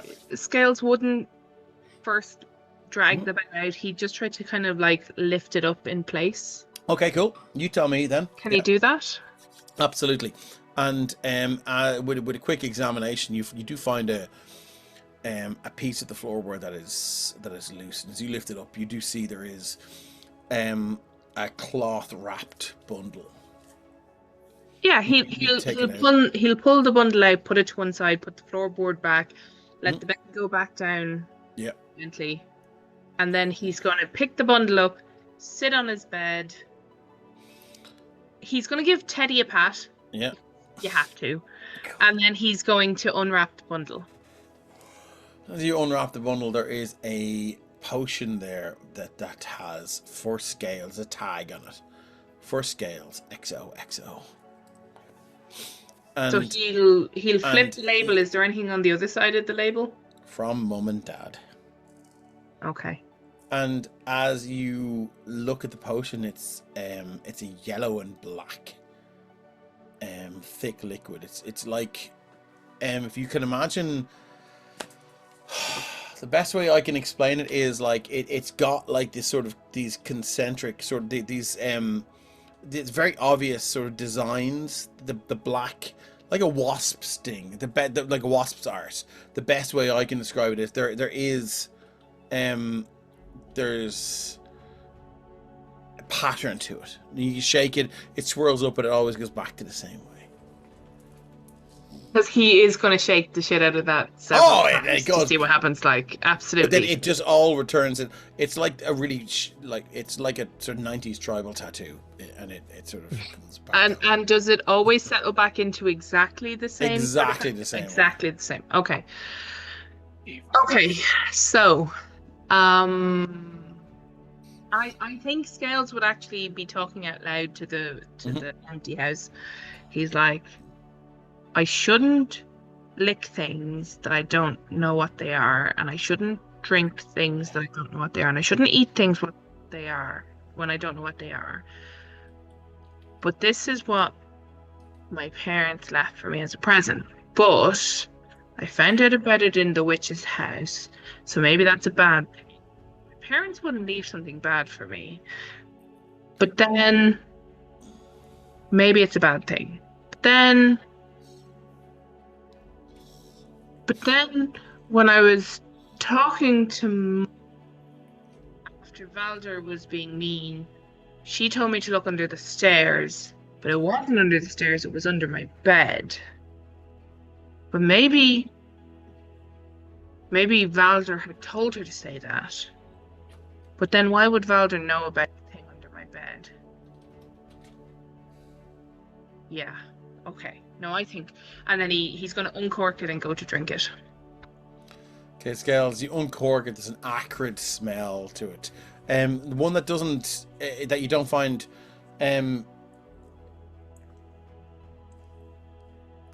displeasing, and because of your sort of I like acid, yeah.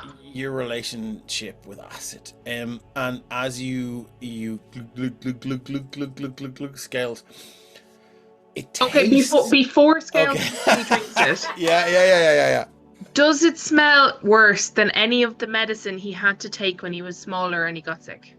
No. Okay, then he definitely necks it. Clunk. Solid Keystone is saying, Shane is saying, do it. Zool is saying, Scales, no! Scales. This is if Scales dies right now, everybody, it's Dave's fault. If this fucker ends on a cliffhanger, I swear to God. Kate, release the bees. As you glug this potion down, it's thick, it's viscous, and it slides down your throat. And you can feel, if you've ever, on a very hot day, if you ever drank an ice cold liquid, you can feel it going down. And you feel it going down, Scales. And you're like, oh, okay. You kind of look down. Ugh! You can feel a stabbing pain in your stomach. Ugh! And you feel it radiates throughout your whole core, and it's almost like you can feel every vein in your body. There's like lightning shooting through, but then it just travels down and down into your lower back. And you drop to your knees now, and you're on the floor writhing around in pain. And Scales, you feel your tail. You did not just take my tail away. And you feel this crack as the cartilage bursts. You feel something. The pain, your vision swims now, and you're screaming in pain as your body begins to just tear apart from the back, and you feel this explosion from just your lower back now, as you hear this, you see this, your tail begins to form segments, and you see this stinger appear on the end of your tail, and it rises above your head. And as the camera pans out and across to wine country, we see a group. Jesus Christ, my hang on 1 second, my monitor's about to turn off, I can't miss this. Okay. We see the camera pan across to wine country and down under the Radolf estate, and you see a creature wrapped in these deep robes. It has begun. The dragon scorpion walks the earth. Prepare the ritual. Our mother will return. That's where we're going to leave it for tonight. No, it's not.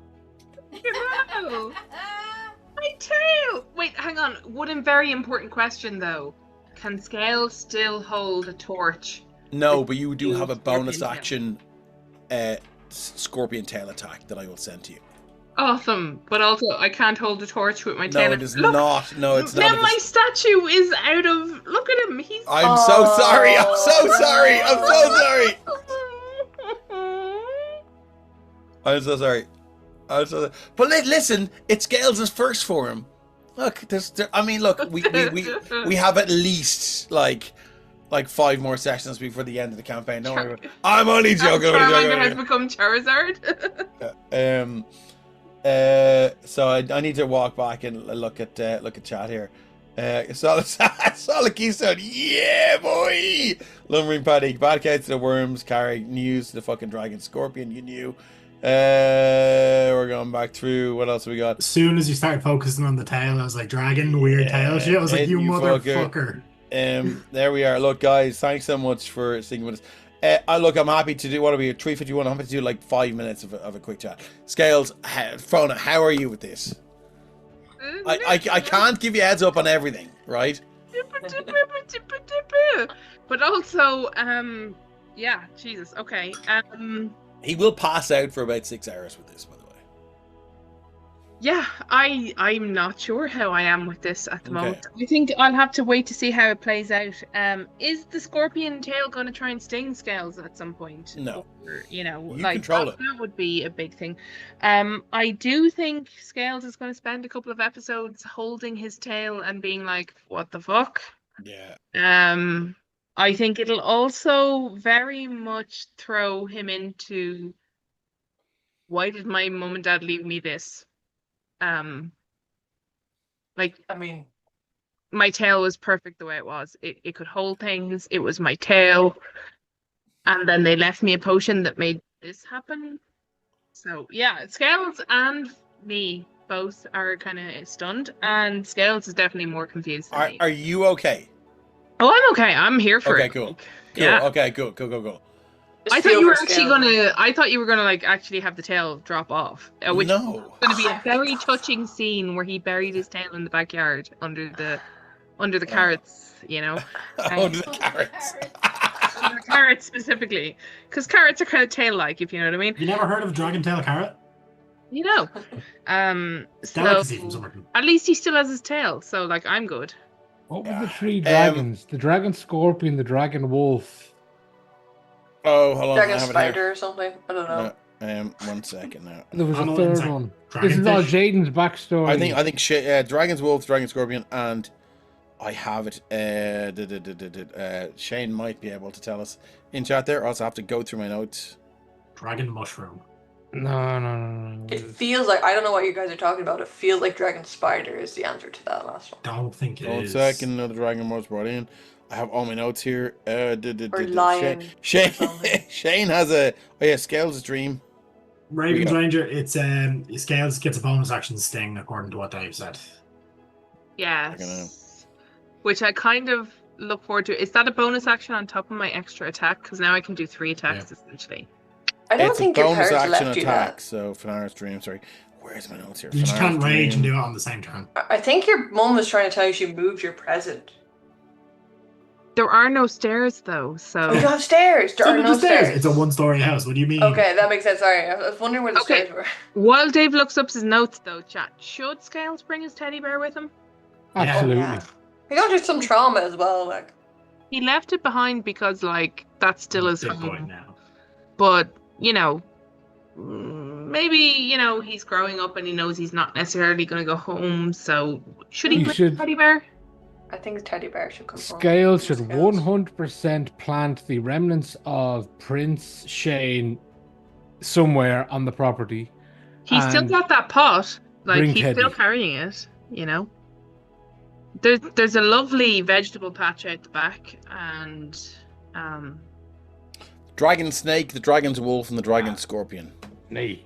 So do you want me to go through that it was Erixium. So you would remember this. No, it was Jaden. It's Jaden's That backstory. was but there's Jaden's link, vision right? when he went No, back I into know, his but- history no, when no, it was no, him no, no, no. and the woman. No, this was a vision you had, right? So I'll read out what I wrote. Erixium. As you toss and turn in your bedroll, your mind drifts amidst the draconic imagery that has so dominated your recent years.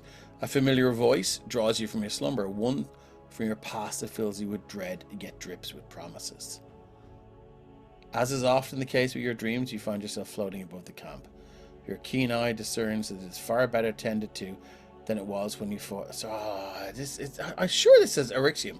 This was Jaden because Jaden had the vision where it was him and a he woman. was the wolf. Yeah, and the two of them were brought up onto the altar. we know Jaden's the wolf, right? No, we as players know. The They characters sacrificed the woman, and that's when this was a year ago. if not more so. but this was you returning to that time because you were there when Jaden was there. Oh, You were- he witnessed me kill someone or something at this. Yes, wasn't it? yeah. Right. Now we're on the same page. I had them as separate events. Apologies. Yes, no, you were there, right? And you witnessed it. You were under the house, says Shane. So I'll go through this, and so this is after the fact when you were in the party now, right? So let's go through this. Orixium, as you toss and turn in your bedroll, your mind drifts amidst the draconic imagery that has so dominated your recent years. A familiar voice draws you from your slumber, one from your past that fills you with dread yet drips with promises. As is often the case with your dreams, you find yourself floating above the camp, but your keen eye discerns that it is far better tended to than it was when you fought those undead horrors. There are one or two less graves as well. So you decide, I'm in the past. Yeah. Suddenly your essence is wrenched across the Sopherone night, south across the Vertex Crux, and down towards the coast, wine country. Your consciousness settles in the great hall of a manor house, richly furnished and old, a ritual happening by the fireplace. Two men in the presence of a powerful entity, a familiar entity. That pull again, and you're dragged beneath the large flagstones in the great hall. Down, down, and further down, you're pulled through rock and dirt and earth, until you emerge in a large cavern richly decorated with draconic trappings, lavishly furnished.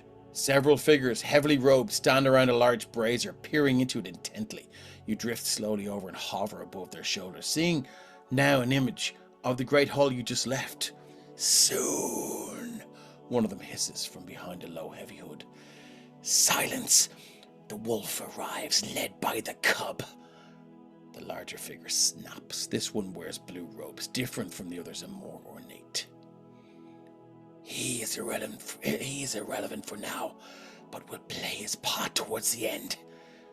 The image in the brazier flares to life, revealing detail and hints of colour. A young man with red hair walks into the great hall, full of the joys of youth and young love. By his side, a young lady. He stops in his tracks, stunned by the scene at the fireplace.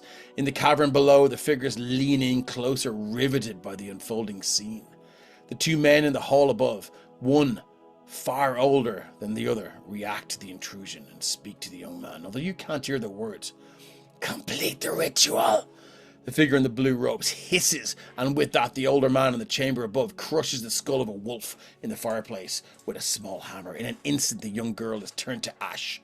Her companion, an expression of pure horror on his face, is lifted into the air by what are clearly arcane means. Silent words are exchanged, and he drops to the ground. He looks around and stands up, grabs an antique polearm from above the door and flees the house, not daring to look back. Your vision snaps back to the cavern and the young boy and the young lady that has materialized on the altar at the far end of the chamber. The robed figures rush over to examine her, almost covering her with their robes. They're held back by the figure in blue robes. She awakens, eyes wide with terror. I am the dragon snake. You are the dragon's wolf. It hisses, a hint of laughter creeping into its voice. You will be forged in fire, baptized in pain. You will be reborn. Never, she spits defiantly. Never is a long, long time. They respond, a wide smile evident in their voice. I was chosen too. Once upon a time, I refused to recognize my place in the world, in the order, in the war. Silence, punctuated by low sobs from the girl on the altar. The figure in the blue robes continues. Time, pain, and truth forged me into what I am.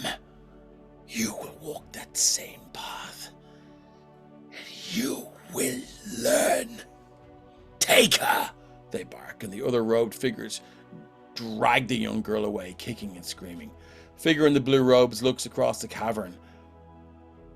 The acolytes dragging the girl. I am the dragon's snake. You are the dragon's wolf. All that is left are the dragon's scorpion. And for an instant, Orixium, you swear the figure in the blue robes locks eyes with you as you float to the side of it. And although the face is obscured by shadow, you do manage to make out the eyes with a huge iris and vertical pupil, like that of a snake or a dragon. Suddenly you're snatched from the chamber and your essence shoots across the continent, back to the chill of the mountains where you awake with a start. your breath before you in the air as you draw in ragged gasps of air, the sweat on your body turning cold in the mountain cloud. And that's where we'll leave it. So I know everyone assumed that Shane was the dragon's wolf. But his lady was the dragon's wolf. Lord of hashtag. No biggie, says Shane. A big Guys, one. thanks for bringing such engaging and wonderful characters to this story, because this story would be nothing without the stories that you've created that allow me to create stories. So I really appreciate having such amazing players. Which having such a great DM. Yeah. Yeah. Look at the I- world you've made us to play in. Your Yeah. foundation lets The us map build. There Kate is- has made us. Look at Like, this. I gave you guessed some descriptions. Look at this map. It's amazing. I had guessed Scales was the dragon scorpion just from potential like being a dragon. Yeah, all I've hinted at it quite a bit, like so. But like that was gnarly. Yeah. And the worst thing about it The is, tailbone like, hurts. the worst thing about it is they don't need to get all of you together for this ritual. Oh no. You just need, the world just needs to have the three of them there. So what you're saying is we should chop Scales' tail off immediately. Yes. Okay, got it. Oh god. I'll chop my tail off. I will Listen. smack you if you try.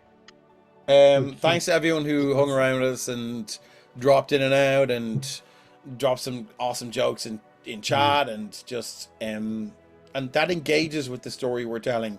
It means a lot. It's one of the longest stories I've ever told, and Years now. it's awesome. It's just it's great to see people come in and hang out with us and whatever. And I'm really looking forward to sort of delving into Theodore's story now. Oh. 'Cause Oh, it's that's the run. gonna be hardcore. Leroy? Leroy. If Theodore tries to chop my tail off, if Theroy tries to chop my tail off, you're all gonna stop him, right? Right? No. Well, I In mean, the name look, of science. I was will just gonna say, disintegrate this stuff. can I posit something here, right? Certainly, right. If there was anyone to chop your tail off, would you not want it to be a doctor? Well, yes, but also Is there that's my nobody- tail. Nobody more qualified to You're- amputate your tail. Amputate. That's my tail that now has possibly, once I get over the shock, might just be a tale of awesome. You know? It also seems like it might be the key to like a world-ending event from the sounds of things. There just might need to be a little bit of time to let me decide if it's Tale of Awesome or Tale of Evil. Just saying Theo's very good at removing body parts. But after that happens, So was Eryxium. if I should become And preserving them. quotient with the idea of having my tail taken off, then yes, absolutely, the surgeon doctor on the team should take my tail off. I just Dr. don't Sin think is let's in. jump to the See, when I get fucked up, You when know? I get fucked up cold shit, I usually ask the paladin to remove it. Ren still has an arm for now, but we've agreed that Eryxium's the one who's doing the chopping. Exactly, you've still got your arm and you've got Yeah. that big flappy ear on your head. I It's a just smaller want to flappy have ear a now. stinger on my tail now, you know? There's so much. Yes, there's so I much do more to believe go. that tail makes my butt look big. We're about 2/3 Maybe, of the way actually, it through makes it look Act smaller. 2 in this. Ooh. There's 3 acts, so we're about 2/3 of the way through I Act don't want 2, it to end. and then we're into Act 3, the final act. So yeah, but I mean, we've been playing this for a long time. It's Three Um, and a half What you're years. saying is level up. Wow. I feel like we've earned a level up. Oh fuck! I just grew a scorpion bottom on my tail. I think That's we an should level up, experience. you know? We'll talk. That was a Um, big epic moment. I need to regulate and moderate the level ups here because Yeah. there are some. We still have 2 arcs to go. Yeah. But also, I cannot wait to see what happens in the town. Well, it takes you guys so long to get here. Anyway, look, we'll talk to you soon, guys. Oh, we you love you. think? Come back We to the hope car. communication's Gone. perfect. So much. The dog knows as soon as my voice changes, she knows when we're winding up. Guys, thanks so much. We love you all. we're not back Sunday. We're back Tuesday for Carrick's game. Yes. Arcane Adventures in Andromeda. So I don't have anything as traumatic in store. I promise. we'll see you soon. I Lots of have to love change that. and peace out. Auf Wiedersehen. Bye.